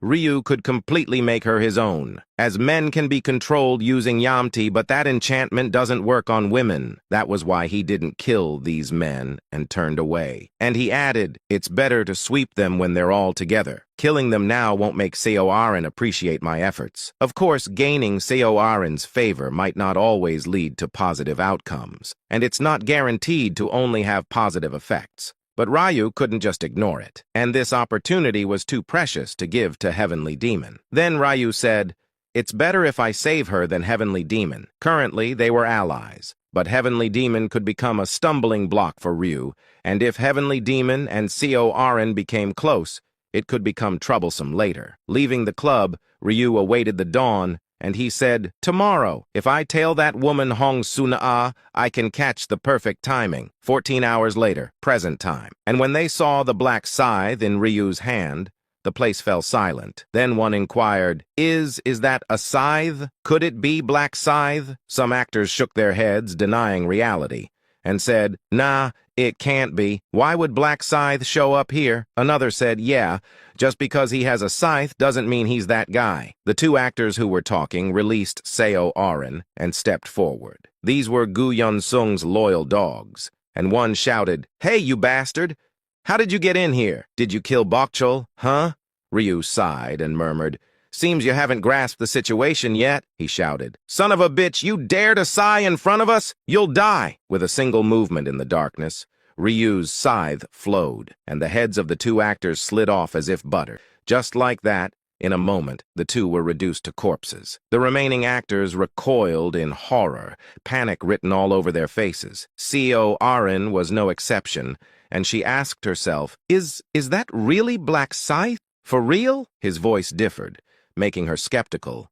But Seo Arin couldn't deny it, and the figure who appeared like a white knight was indeed the Black Scythe she knew. Then Ryu pointed his scythe at the remaining ones and said, "This is really annoying, so just come at me all at once, and don't even think about playing tricks. Anyway, not a single one of you will leave this place alive." In the tense situation, Gu Yun-sung gulped down his saliva, and he said to himself, "Damn, what's this situation? Where did it all go wrong exactly?" He had never faced such a crisis during his spree of killing 32 actors, but now he's facing Black Scythe, the monster who had topped the rankings in every zone throughout the 8 rounds and had just reached level 80 is suddenly in front of him. For Gu Yun-sung, it was inconceivable. It was like throwing bait to catch a fish, only to hook a shark instead. Then he said to himself, "Is it really Black Scythe? Just because he carries a scythe doesn't mean he's the Black Scythe, right?" Doubt crossed his mind, but it was fleeting. And seeing the cleanly severed heads of 2 actors, Gu Yun-sung thought that the man in front of him might really be Black Scythe. And he said to himself,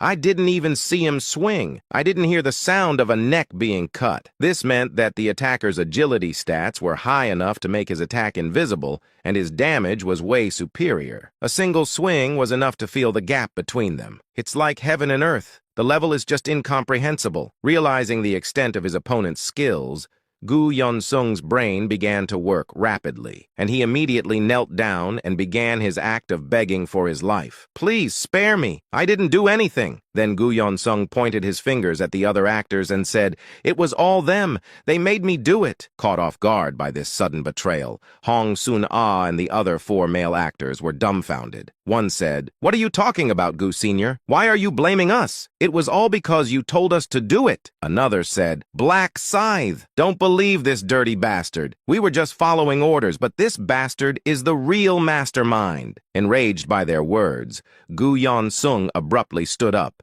and said, "What? What did you just say? Bastards? Is that how you speak to your senior, you little shit?" One said. "So what about you? Selling out your juniors to save your own skin? Is that what a senior does? You fucking bastard?" He shouted. "What? You're really asking for death?" Then Gu Yun-sung raised his wand as if he were about to cast a spell, and the actors exchanged glares as if they were about to kill each other. It was an utter mess. However, this was exactly what Gu Yun-sung had intended, and he said to himself, "Good! This will make it look like a real internal conflict, and this would make any onlookers let their guard down." Glancing over, he saw the Black Scythe, shaking his head at their petty squabbles as if it was pathetic. Then Gu Yun-sung raised his wand as if to attack a junior and shouted, "Fucking hell, you bastards really want to die?" Then he suddenly changed direction, aiming a skill at Black Scythe's face, and shouted Black Arrow. Normally, he would restrain his enemies with black chains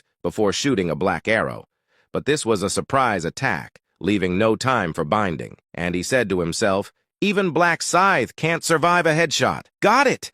It hit him right in—" But suddenly Gu Yun-sung's face froze in a moment of triumph, as the arrow he thought had hit had missed its target by a hair's breadth, striking the wall instead. And he said to himself, to dodge it in that split second? It was an insane reflex. The actors, witnessing this, could only widen their eyes in disbelief. Then Ryu smirked from behind his mask and said, "Put away your pathetic act. Did you think pretending to fight each other would make me let my guard down? Didn't I warn you not to have any funny ideas?" Gu Yun-sung shouted, "Yo, you fucking bastard!" With things as they were, there was no turning back, and the black chains intended to bind Black Scythe were his chance to escape. But Ryu, who could read thoughts and see 7 seconds into the future, wouldn't just stand there and take it. Then Ryu, like a ghost, moved behind Gu Yeon-seong, already out of the chain's reach, and said, "It was a good idea, but you picked the wrong opponent." As Ryu swung his scythe, Gu Yeon-seong's wand was cut off his forearm. Feeling the crisis, the male actors charged at the black scythe, but they were no match for Ryu, and with a single strike, the heads of actors floated in the air,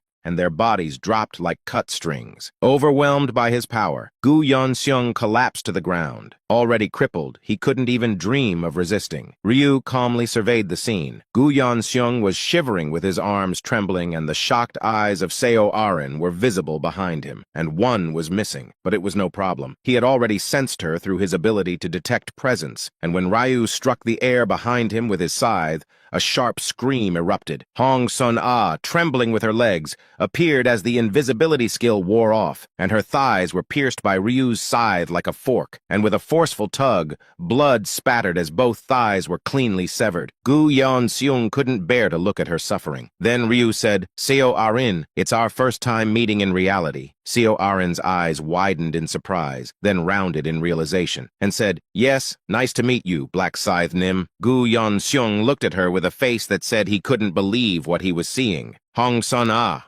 while groaning, and also glared at Seo Arin, and said to herself in shock, Seo Arin knows Black Scythe? How could that bitch know Black Scythe? Could it be, at that moment, a common assumption arose in both of their minds? Could it be that bitch asked Black Scythe for support? If so, then the ones who actually fell into a trap are us? Although Ryu knew they were misunderstanding, he didn't care, because they were going to die soon anyway, and he said to himself, "Of course, I won't be the one to kill them." Ryu intended to leave their judgment to Seo Arin, as it would be more satisfactory for her that way. Then he said, "Seo Arin, I'll give you the opportunity to kill these two, and if you choose to let them live, I won't stop you, so you can decide their fate." Surprised by the unexpected offer, Seo Arin's eyes widened. Gu Yeon-seong and Hong Sun-ah felt the same, and realizing their lives hung on Seo Arin's decision, they quickly pleaded. Gu Yeon-seong said, "Ah, Arin, no, Miss Arin, please save me. I'm Gu Yeon-seong. We did projects together, remember? Please remember our past relationship and spare me just this once." Sun-ah said, "Shut up, Senior Gu.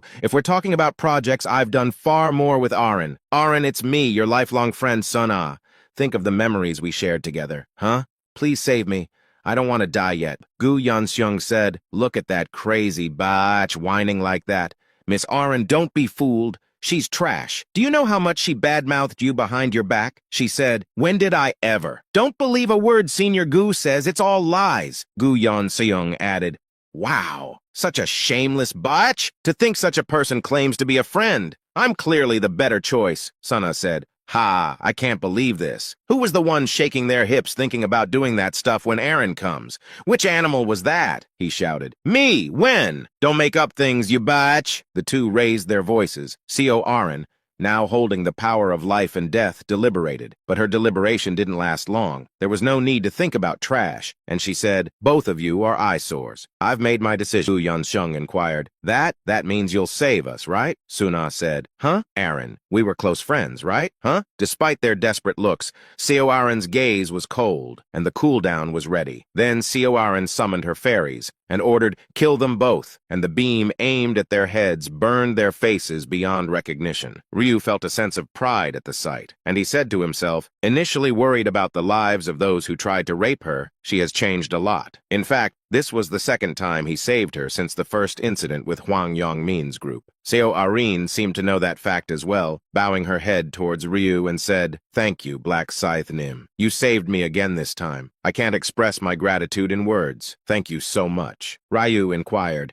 "Do you believe I am the real Black Scythe?" She replied, "Of course. How could I not recognize the weapon wielded by Black Scythe, although the outfit and voice are different, but everything else, including the aura, was similar to Black Scythe's. That was why Seo Arin firmly believed he was the Black Scythe." Ryu felt relieved at her reaction, and he said to himself, "It was a good decision to transform. If it were my original physique, I might have been suspected." In fact, Ryu has transformed into a lost yak, wearing a mask. Hence he's taller and more muscular now. Then Seo Arin said, "I want to repay you, but I can't think of anything I could give. I've thought about it a lot, but it seems I don't have much to offer." Ryu said, "I didn't do it for the reward, so don't worry about it." She said, "I understand. I feel bad for asking this, But how did you come here? I'm really curious, so please don't take it the wrong way. It's understandable to be curious, especially since he appeared right at the moment of crisis, and he was none other than the Black Scythe. Ryu, who had already thought of an excuse, replied without hesitation. It was a coincidence, she inquired. Excuse me? Ryu said, I happened to see you entering this place. I followed you in and wanted to say hi. That's how I came to know about the situation. And he added, it seems they were trash, preying on other players. Seo Aren lowered her head, looking at the bodies, and said, that's right. And I was unaware. Ryu, as if to help get rid of her gloomy thoughts, removed the bodies using the trace eraser. Then he said, forget what happened. Move forward, looking ahead. Think only of yourself. Don't mind others. And while I'm at it, let me give you some more advice. Be wary of people. Enemies aren't always far away. They're often closer than you think. Never let your guard down. Always be vigilant and doubtful. It wasn't something someone seeking Seo Aren's trust would say, but Ryu Min was confident. He believed that advising her this way would make her doubt others instead of him. Sure enough, Seo Aren was reminded of two people, Ansang Cheol and Heavenly Demon. Then she said, thank you for the advice that's both straight and valuable. I only receive help from you, Black Scythe. I don't know how I could ever repay you. Ryu said, as I said before, there's no need to repay me. If I had wanted something from you, I would have asked when I first saved you. Seo Aren's eyebrows twitched. Saying he wanted nothing from her might have struck her pride. Ryu said to himself, this should be enough to achieve my goal. As if sensing the timing, Ryu turned around and left a parting message saying, if we leave together, it might raise suspicions, so come out after 5 minutes. There's no evidence, so there's no need to call the police. With that, Ryu left the room. Seo Aren stood still, looking in the direction where Black Scythe disappeared, planning to wait for 5 minutes as instructed. During that time, Seo Aren mulled over Black Scythe's advice, and she said to herself, Black Scythe is right. I've been trusting Mr. Bodyguard and the CEO too much. She had already harbored negative feelings towards Heavenly Demon. Having tried to use her as a hostess before, it was inevitable. And she added, if that's the case with the CEO, then his loyal subordinate, the bodyguard, and he might act on unethical orders without hesitation. That meant she could be backstabbed at any time, especially considering that Ansang Cheol had been assigned as a surveillance agent in the first place. Then she said, maybe I've been too naive, trusting the people around me. Was it because she was almost betrayed by a fellow actor she trusted? Or was it because of Black Scythe's advice? We don't need to know the answer, we just need to know that doubt and wariness began to grow in Seo Aren's heart. At the same time, she became certain of one thing. Her heart was pounding for only one person, Black Scythe. Mid-August has passed, and during this time, Heavenly Demon steadily took care of the trash as planned. Already nearly 300 trash have been taken care of by him. Like Heavenly Demon, Ryu was also focused on cleaning up the trash, and in a warehouse different from where Ma Kyung Rock operated, Ryu used a trace erasing skill, and 5 corpses disappeared. And he said, although I can't gain dark magic, I can plunder items, magic stones, unique material items, store equipment items, and various miscellaneous items. He added, I should create some unique equipment by combining these up. Currently, there are unique materials on the market, but no unique equipment for sale, because no one knows how to make them, since not enough unique design blueprints have been released yet. Ryu said, no fool would post unique equipment for sale even if they don't know how to use it. Would anyone sell such precious unique equipment just to make some money? Ryu also had no intention of making and selling unique items, as he was wealthy enough, with PP's stock soaring, ensuring wealth for 3 generations. And the reason Ryu was making unique equipment was 1, to distribute them to potential future allies. Then he said, it's better for me if they survive. And I decided to make items for Minjuri and Christine first. An equipment with agility for Minjuri and intelligence-based unique items for Christine. He added, I should also make something for Ma Kyung Rock so he doesn't feel left out. In fact, there are so many people to take care of. Russell, Seo Aren, An Sang Choil, Heo Tai Sok, Jo Yong Ho, and Yamti as well. But then Ryu realized it was impossible, as there weren't enough materials to take care of everyone. So Ryu decided to only take care of those he would bring to the 20th round. And he said, I should at least take care of Minjuri and Christine for now. The rest, I'll think about it later. Then a call came from Heavenly Demon. Ryu answered, Yes, Mr. President. Heavenly Demon asked, Prophet, do you have time? Ryu inquired. Now? He replied, Yes. I have something to give you, Ryu inquired. Something? Heavenly Demon said. I've been collecting items for you, Prophet, Ryu inquired. Items? Ah, did you extort them from criminals before killing them? He replied. Of course. It would be a waste to just kill them without taking the items. It turns out Heavenly Demon was doing the same thing as Ryu. He added, I've collected a lot of useful items so you can come and choose. Ryu said, Ah, thank you. You could have kept them all for yourself. But to save some for me, he said, we keep receiving invaluable information from you. It's only natural to have some give and take. Heavenly Demon spoke kindly, but Ryu knew there was another meaning behind it. And Ryu said to himself, he wants to keep me tied to him materially to continue receiving information about the next round.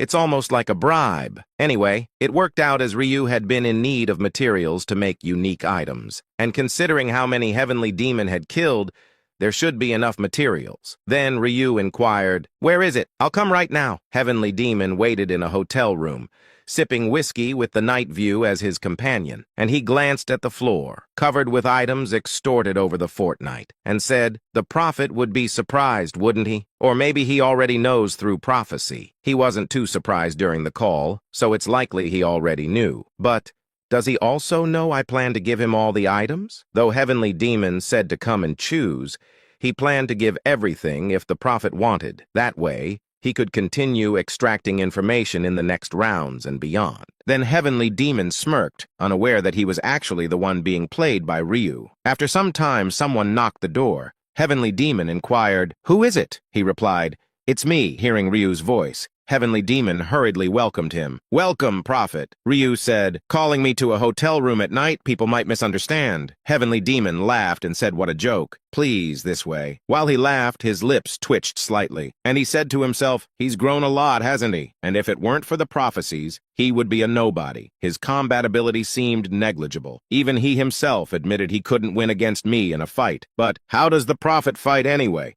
Just barely surviving based on future information. Heavenly Demon hadn't considered this before, and he said, Prophet, a sudden question. How do you fight? Ryu, who had been reading his mind, responded cheerfully without a hint of panic, and said, it's a secret. He inquired, a secret? Ryu replied, I need to have at least one secret. If I spill everything, how will I make a living? He smiled and said, Ah, you make a good point. In fact, he hadn't expected him not to answer, and he said to himself, even if his combat ability is as such, I shouldn't underestimate his cunning nature. Then he showed him the items. Ryu inquired, is this from the criminals you extorted? He smiled and said, yes, quite a lot, right? Though Heavenly Demon smiled, he was unaware that Ryu had also extorted quite a collection. He added, choose anything you need from here. You can have it all, regardless of the number. Ryu confidently selected items, primarily unique material items. Heavenly Demon inquired, what do you plan to use these for? Ryu replied, Mr. Ma, haven't I mentioned before? Seeing prophecies, I come across various information. He said, yes, but what does that have to? Instead of answering, Ryu demonstrated, and he opened the crafting window and placed the unique materials on it, pressing the combine button with expert-level armor as the main ingredient, and with a flash, the materials disappeared along with the light, and a splendid item was born. Heavenly Demon's eyes widened in astonishment, and he inquired, what is this? Ryu said, it's a gift. Upon receiving the armor and checking its options, Heavenly Demon was shocked and said, expert to unique grade? In fact, the best equipment Heavenly Demon currently had was merely a regular epic grade bought from the store. But options that were a level above what he had were now right before his eyes. Then Heavenly Demon's pupils darted around and inquired, how did you make this? Ryu replied, I told you earlier. I inadvertently come across various pieces of information. He asked, did you see a unique crafting method in the future? Nodding his head, a sigh escaped from Heavenly Demon's lips, and he said to himself, I didn't expect this, to even know the crafting method. With this, the value of a prophet had risen a notch higher. It was also clear that he had to maintain a close relationship with Ryu by any means necessary. Then he inquired, Prophet, are you really giving this to me? Ryu said, yes, since Mr. Ma thought of me and gave me an item, I should at least repay the favor. Also, I made this so you can quickly reach level 40 and wear it. And while I was at it, I also made one for your fiancé. He inquired, for Christine too? Ryu said, please deliver it to her yourself. He said, oh, thank you. Really. Heavenly Demon couldn't take his eyes off the unique armor. He really liked it. Then Ryu asked, can I take the rest of the materials? I have a use for them. Heavenly Demon replied, Of course, you can have all of them. If there's anything you don't need, just leave it. I'll sell it in the market and send you the money. Ryu smiled and said, you don't have to go that far, but thank you. He asked, would you like a glass of whiskey? Ryu replied, no, thank you. I don't drink alcohol. I'll be heading home. Heavenly Demon looked regretfully and said, oh, is that so? Should I ask Manager Ann to escort you if you didn't bring a car? Ryu said, that's kind of you, but I brought my car. He said, ah, okay. Then I'll see you next time. After Ryu left, Heavenly Demon smacked his lips. He thought he found a drinking buddy. Leaving him alone felt a bit disappointed. Ryu, having crafted unique items with the materials received from Heavenly Demon, went to find Minjuri. Then he said to her, take this. She inquired, huh? What's this? Ryu replied, I made it for you to wear. After taking one look at Ryu, Minjuri checked the item's information and her pupils dilated, and she inquired, This is unique? Ryu explained as he did to Heavenly Demon. Mentioning a prophecy seems to make everything okay. Minjuri seemed moved, but then she shook her head suddenly and said, I can't accept it. You should use it. Ryu said, I don't need this item. I've already made mine. She said, but I can't accept it. I owe you too much, and you help me every round. How could I possibly take this without feeling ashamed? Ryu added, I've received a lot of help from you too. In fact, Minjuri's buffs had greatly assisted Ryu Min in breaking records, and she had already made up for it. But he couldn't reveal that fact to Minjuri. How could he say now that he was the Black Scythe? Ryu said to her, still, take it. She said, no. I can't. Seeing her firm stance, Ryu had no choice but to use a strong argument, and he said, then let's do this. Consider it a debt. You can pay it back when you've grown more. That works, right? With that argument, Minjuri had no choice but to waver. Ryu added, you can pay it back later. To me, it's an item with no immediate use. She sighed and said, if you insist that much, all right. I'll borrow it gratefully. But just so you know, I will repay this debt several times over in the future. Ryu said, good. Pay me back big time later. After distributing unique items to his companions, Ryu returned home. His brother said, Hyung, if you haven't eaten dinner yet, want to eat together? Ryu said, eat first. I'll eat later. Ryu Wan tilted his head as he watched his brother skip dinner and enter his room. And he said to himself, what's going on? Ryu Min entered his room and flopped down on the bed. Now was not the time to leisurely eat. Rather, it was time to decide on the next steps, and he said to himself, the overhaul of Player Haven will be finished this month, transforming from a criminal force into a normal player group. However, the problem was society's perception, and the current view of players by the citizens is like a ticking time bomb, ready to explode at any moment. And if this perception isn't changed, it will become an obstacle to correcting the declining society. Ryu added, that can't happen. My goal is to make Black Scythe a powerful entity at the level of a head of state. In reality, the name value of the Black Scythe in the living world is not as big as in the other world. Although it is well known among players for always being at the top of the rankings, to ordinary people it's virtually unknown. Ryu said the name Black Scythe must have influence in the real world as well. Only then can I unify and control the players with just a word, and controlling the rebel players can make the world less ruined. Ryu added, to achieve this, it's necessary to wield substantial power both in the other world and in reality. And what's needed is Congressman Lee Seong-hyun's act, an act for forming a major player organization to summarily execute criminal players. Although the legislation has already passed, it will take time to implement. Then Ryu got up from the bed and said, we need to shorten that time. And he immediately picked up his phone and made a call. Hey, Yumti, I have an order for you. There's someone you need to seduce for me. And it's a big fish. If a person of high power could be controlled, like the police chief, that would do. After giving orders to Yamti to track the police chief's movements, the call was ended. Then Ryu said to himself, Yamti's second slot will be now occupied by the police chief. The first is Song Jae-gyeom, the eldest son of the LC group. Since he is the chairman of Player Haven, he cannot be eliminated. And with the police chief being second, only 3 slots remain. Ryu added, it's better to save the slots just in case. And the reason Ryu hasn't dominated the people around him is this. There aren't enough slots to accommodate them, and there's no actual need to dominate them, as they are practically his people already. Then Ryu smiled and said, there's also something that I need to ask Congressman Lee Seong-hyun to do, but there's no need to dominate him. I've already made a good first impression, and what's stronger and better than saving someone's life? After organizing his thoughts, Ryu grabbed his coat. Since it came up, he decided to visit Congressman Lee Seong-hyun, as his cooperation is needed for the establishment of the unit. On the other hand, Congressman Lee Seong-hyun,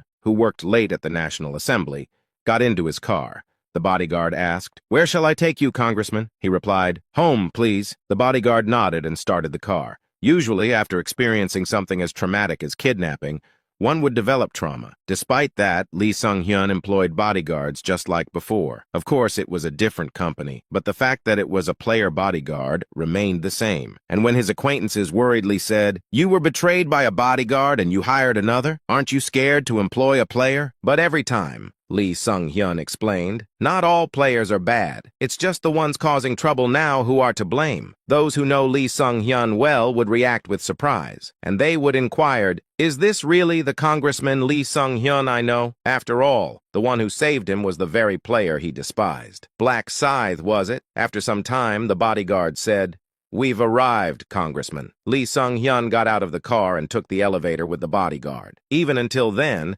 Lee Sung-hyun had no particular thoughts, but was shocked upon reaching the front door of his home. Black Scythe was waiting at the front entrance of his home. Surprised by Lee Sung-hyun's reaction, the bodyguard's eyes filled with wariness, and he inquired, "Do you know this person?" Lee Sung-hyun replied, "Ah, yes, he's an acquaintance of mine. Don't worry and head home." After reassuring the bodyguard to leave, Ryu spoke. "I'm sorry, Congressman. Did I startle you by coming suddenly?" He said, "Ah, no, not much. Just a little." Although it seemed like he was quite startled, Ryu didn't argue, and he asked, "May I speak with you quietly inside?" He replied, "Sure, let's go in." After entering his apartment, he said, "I never expected to see my savior again.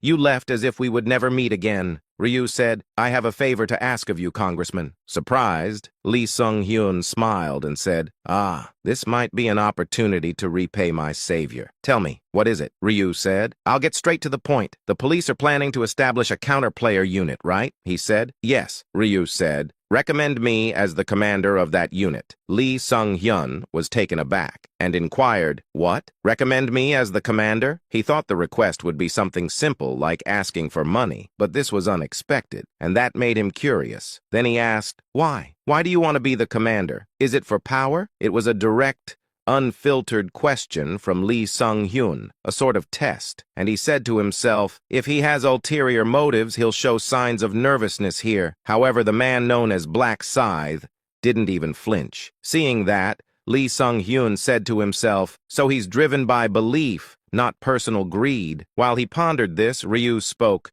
"Power, huh? That's not bad either." Lee Sung-hyun was taken aback by the unexpected answer, but Ryu Min hadn't finished speaking yet as he added, "But more than that, it's my personal desire that makes me want the position." Lee Sung-hyun inquired, "Personal desire?" Rao paused, building the atmosphere, and added, "Perhaps for the same reason you proposed the law, Congressman Lee. And I, too, despise criminal players. I won't say why. It would only make the mood gloomy." Looking down as if harboring a sad story, Lee Sung-hyun realized, and he said to himself, whatever it is, he hates criminal players just like me. That's why he didn't accept any compensation. He was satisfied with just dealing with the criminals. And now I somewhat understood Black Scythe's actions. Then Ryu asked, "Can you consider it?" He replied, "I can recommend you, but don't get your hopes up. The authority to select the unit members lies with the police chief, so..." Ryu inquired, "You mean I could be rejected?" He replied, "That's right. Still, I'll do my best to advocate for you. You saved me,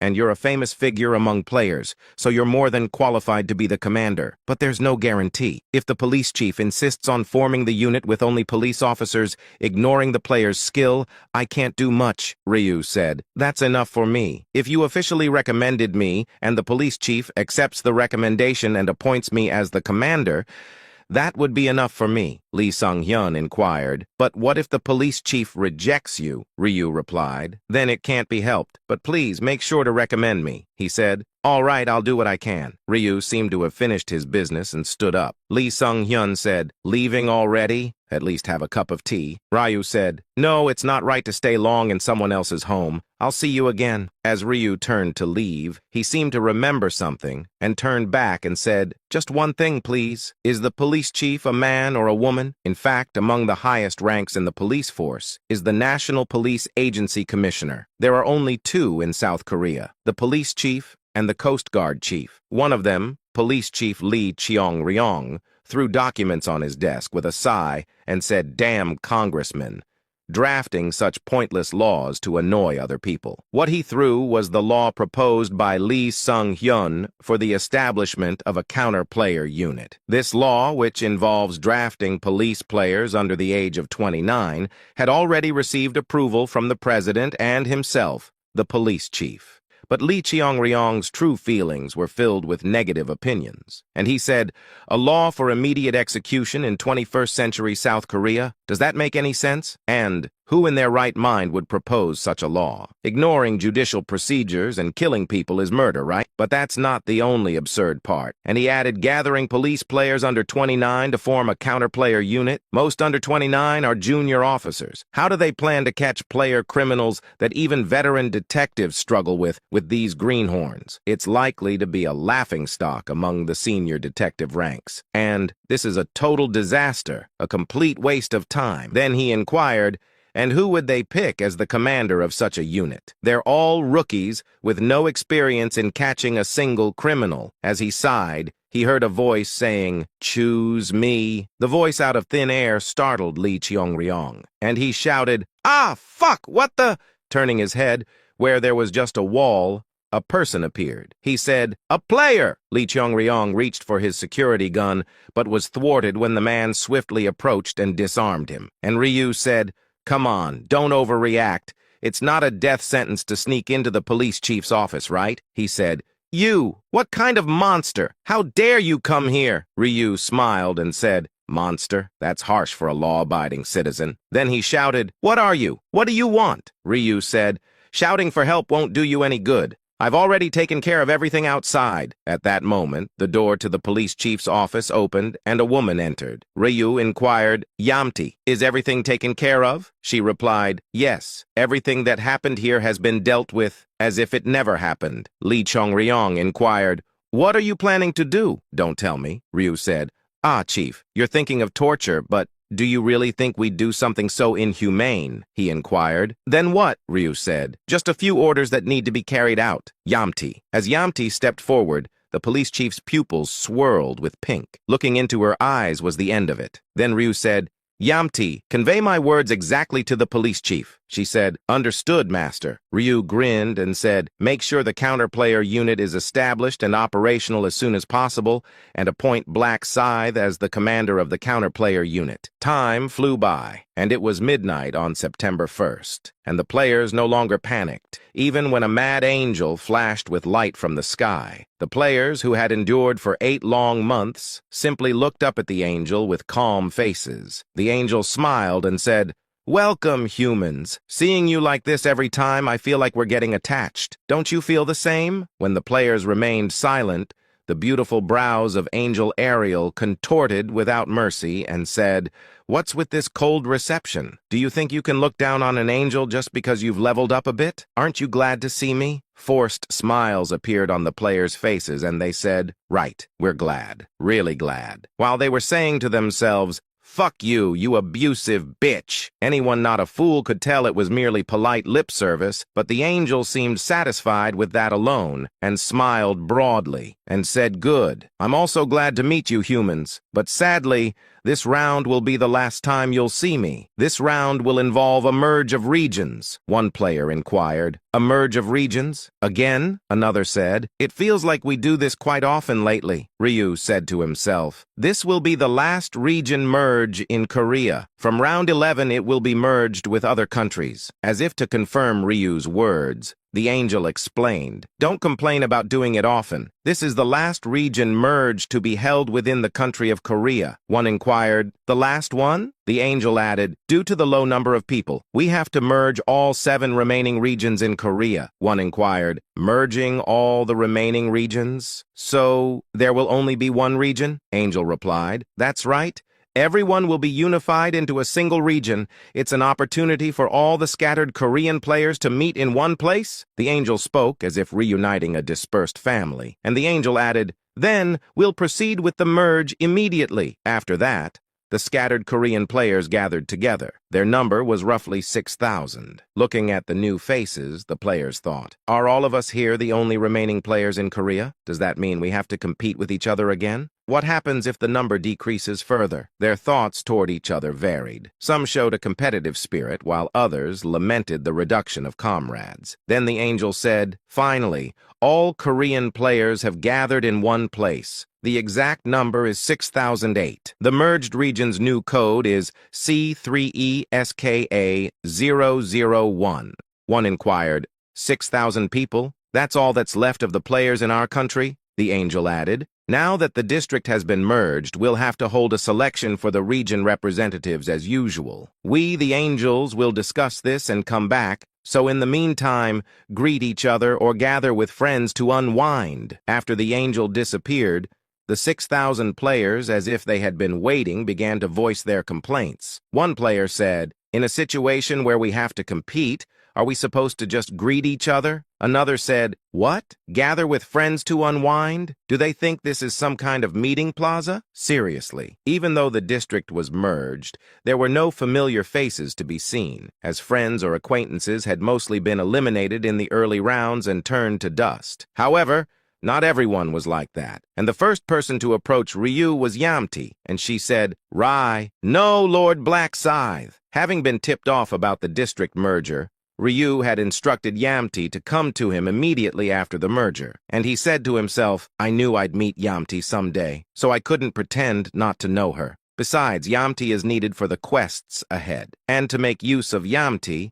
it was necessary to appear acquainted with her from early on." Then she smiled and said, "Lord Black Scythe, I'm glad to meet you like this. We're acquainted, right?" Ryu said, "Enough. There's no need for pretense when we're alone." She said, "Oh, is that so? Hehe, I'm really glad to see you in this world, Master." Ryu said, "Shh.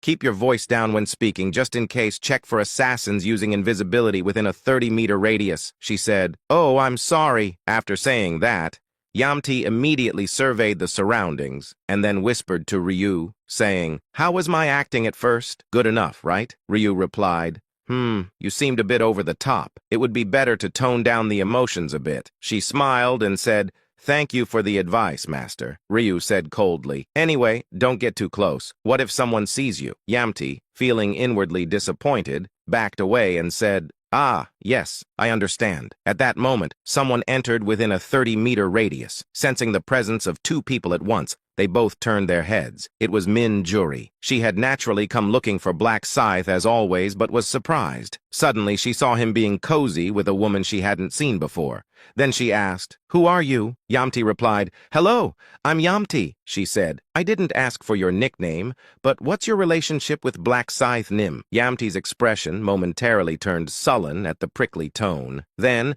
as if struck by an idea, she deliberately snorted and lifted one corner of her mouth and said, Well, do I have an obligation to answer that?" Min Juri inquired. "What did you say?" Yamti said, "And you, who came here late, what's your relationship with Lord Black Scythe?" She said, "You, I am Black Scythe's Min Juri began to speak, but glanced at Black Scythe for his reaction. She wanted to say comrade, but was Black Scythe of the same mind? They had met out of necessity, and the word comrade had never been uttered. Yamti said, "What? I can't hear you." Min Juri said, I am." Ryu, finding it hard to watch the women's quarrel, intervened and said, "Stop it, both of you." And as previously agreed, he explained, "Yamti here is a personal acquaintance of mine from the real world. And just to be clear, she's not my girlfriend, so don't get any weird ideas." And he looked straight at Min Juri and said, "Min Juri is my comrade. We've partied together several times." Min Juri's lips formed a long curve, a feeling as if her heart had been cleared, and an irresistible smile spread across her face. Was it because she finally heard the word comrade she had longed to hear? Or was it because he drew a line saying that the woman wasn't his girlfriend? Then Min Juri apologized with a smile as if she had let go of the emotions from moments ago, and said, "So you were an acquaintance of Lord Black Scythe from the real world. I'm sorry for being sensitive. I was on guard because you were a stranger." With her stepping forward like this, Yamti had no choice but to apologize as well. And she said, "I'm sorry too. I responded sharply, didn't I?" Ryu was the one who answered her, saying, "Sharp doesn't begin to cover it." It was downright rude for a first encounter. He said this while secretly glaring at Yamti, and his eyes were saying, "Don't unnecessarily pick fights with my acquaintances, that if you don't want to be taught a lesson." Yamti, reading the intent in his eyes, lowered her gaze like a scolded puppy. At that moment, a group of familiar faces approached from afar. Seo Aaron, the bodyguard, and Heavenly Demon were among them. Then the bodyguard said, "Hello, Lord Black Scythe." Ryu said, "Hello." Excluding Heavenly Demon, the expressions of the two were brighter than usual. Seo Aaron was pleased to meet Black Scythe again, whom she had seen in reality, and the bodyguard was in a good mood, having finally joined Heavenly Demon. Ryu Min pretended not to know, and turned his gaze to Heavenly Demon and asked, "And who is this?" The bodyguard introduced him as if he had been planning to, saying, "Let me introduce you, Lord Black Scythe. This person is the representative of our company, Heavenly Demon." Ryu inquired, "Ma Heaven Demon?" He said, No, it's Heavenly Demon, Heavenly Demon." Then Heavenly Demon stepped forward and extended his hand and said, "It's a pleasure to meet you, Black Scythe Nim." Ryu Min shook hands, feigning ignorance, and said, "Heavenly Demon, I never thought I'd meet a named rank 2 or 3 player like this." He laughed and said, "Named? I'm not even in the top 3 anymore." Ma Kyung Rok was friendly, despite it being their first meeting. He owed Black Scythe for past debts, and he added, "I've heard a lot from an manager. You helped them from thugs during the 2nd round, and in the 6th round, you partied with them and helped them level up." Ryu said, "Well, yes." Heavenly Demon said, "As a representative, I'm very grateful. Thank you for helping my employees." Ryu said, "Thanks are unnecessary." Ryu maintained a casual tone. Fortunately, Heavenly Demon didn't seem to take offense. But what could a level 38 do if a level 80 wanted to speak informally? Then Seo Aaron cautiously joined the conversation and said, "By the way, Lord Black Scythe, who is she?" She was pointing at Yamti. When pointed out, Yamti raised her head with a sly look and said, "Nice to meet you. Are you Lord Black Scythe's comrade?" "I'm Yamti, a real-life acquaintance of Lord Black Scythe." Seo Aaron's pupils wavered and said to herself, "Real-life acquaintance? Weren't I the only one who knew Black Scythe in real life?" Well, a skilled player like Lord Black Scythe would have many people around him. Even now, quite a few people were gathered, weren't they? Then she said to herself, "Wait, does that mean this Yamti person knows Lord Black Scythe's real face? I had only seen him with a white mask, never his actual face." Seo Aaron looked at Yamti with jealous eyes. She too wished to be called a real-life acquaintance of Black Scythe. At that moment, Ariel returned after the angels had finished their discussion and said, "Have you had a good time chatting, Korean players? Currently, with the merger of 7 regions, we have 7 region representatives. As I mentioned earlier, we need to select one person to be the representative. The one selected will effectively become the representative of all Korean players." Heavenly Demon listened attentively to the angel's words. Not surprisingly, he was one of the representatives. He was in a position to compete with Black Scythe, and he said to himself, "So how will the selection be conducted?" We considered the basic method of a death match, but at the mention of a death match, he flinched and looked at Ryu and said to himself, "I'm not confident in a death match." In fact, if he had to fight against a level 80, the outcome was obvious. The angel interrupted his thoughts by saying, "After discussing, we've decided to conduct this representative selection fairly through voting." One inquired, "Voting?" The angel replied, "Like the voting in round 2, you can nominate your desired representative player from among the 7 candidates." Upon hearing it would be a vote, hope appeared on Heavenly Demon's face, and he said to himself, "Perhaps this could be an opportunity for me." He was not confident in a death match, but voting gave him a sliver of possibility. The angel added, "Then shall we proceed with the voting? Those who do not choose will be annihilated on the spot, so please make to choose quickly." As soon as the angel fluttered its wings, a message appeared in front of the people. "Please vote for one person to be the representative of the merged region. 1. Black Scythe, level 80 Reaper. 2. Heavenly Demon, level 38 Dark Knight, plus 7. Dumb Fools, level 38 Shaman. Time remaining for voting, 0,000,099. Players hesitated before touching their fingers to the screen. But since the choice appeared only to their eyes, there was no need to worry about being seen. The angel added, "Note that the representatives are candidates and do not have the right to vote. Leave it to fate." As the angel said, Heavenly Demon swallowed nervously, hoping for a good outcome, and he said to himself, maybe I can become the representative surpassing Black Scythe. And he looked at Black Scythe with anticipation and said to himself, he might not show it, but he must be nervous, and this could be a moment where he might lose the position of region representative. After a minute passed, the angel announced the results. First, Black Scythe, 4,088 votes. Second, Heavenly Demon, 1,057 votes. Third, Dumb Fools, 529 votes. Seventh, Bird Chest, 65 votes.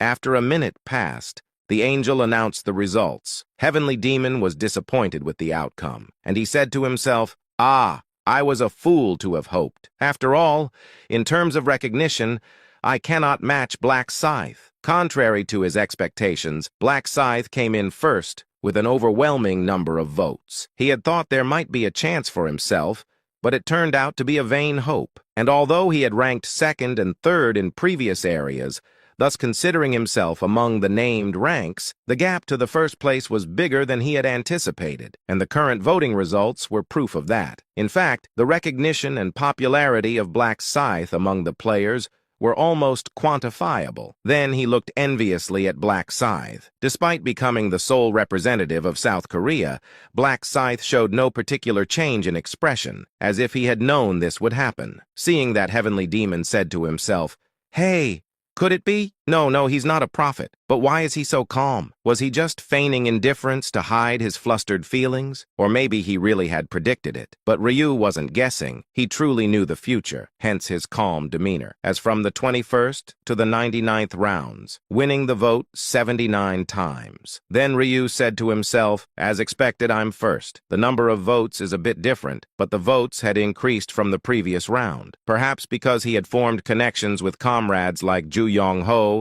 Minjuri, and Seo Arin, and without having to read their minds, he could guess that they had voted for him." Then Angel said, "Player Black Scythe has become the new area representative of C3ESKA001. And the Angel Ariel shouted, "According to the vote results, Black Scythe has become Korea's area representative. Congratulations, Black Scythe. By the way, the former representative's authority skills have been revoked. Now Black Scythe is the sole ruling player of Korea," the angel continued. "Now that the representative has been decided, shall we check the 9th round quest?" Then a message window appeared in everyone's eyes without fail. Round 9. Join a mercenary group and exterminate monsters. All areas. Participants, 1,295,362. Achievers, 0 out of 647,681. Specific area C3ESKA001. Participants, 6,008. Achievers, 0 out of 3,004. Seeing the quest, they inquired, "Exterminate monsters? What's a mercenary group?" However, the people around Black Scythe were calm. They already knew because of Ryu's prophecy. Then the angel said, "In a moment, you will be transported to a fantasy world to carry out an extermination mission as mercenaries. Don't panic. As you can see, it's a simple quest where you just have to exterminate monsters. You can choose the monsters to exterminate, so don't worry." No player was flustered by the mention of being dropped into a fantasy world, as they had already experienced the existence of NPCs while escorting the guilds in the 8th round. The angel asked, "Any questions?" One said, "Yes. Is it true that completing just one extermination means passing the quest?" The angel replied, "Of course, it's a very simple quest." The more she highlighted its simplicity, the more anxious the players became, and it had never been truly simple when said to be so. Then one inquired,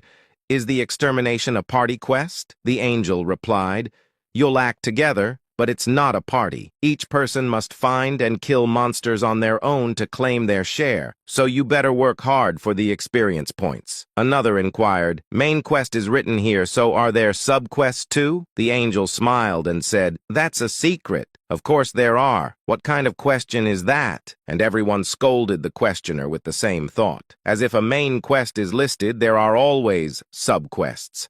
It's a rule everyone knows from experience. Then one asked, "Angel, how are the rankings determined?" Before the angel could answer, a few shook their heads in disbelief, and they said to themselves, as if that damned angel would tell. The players' suspicions were confirmed when the angel said, "I'm not quite sure myself. The details will be revealed around the time the results are announced." Almost no one believed the angel's words. That's how much the players distrusted the existence of angels. But Ryu knew that the angel was telling the truth at the moment, and he said to himself, "Angels don't know everything about the quest. They only have limited information for each round. Whether it's to prevent information leakage to humans or not, angels have limited knowledge about the rounds." And this was confirmed through information obtained from torturing angels in previous regressions. Moreover, the reason Ryu was certain is different, as the final reward obtainable through this round's subquest.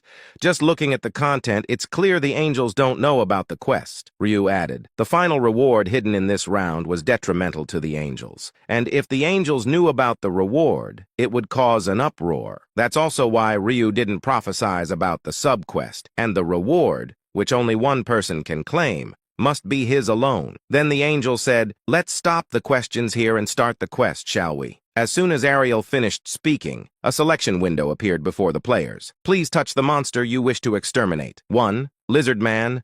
2. Werewolf. 3. Skeleton. 4.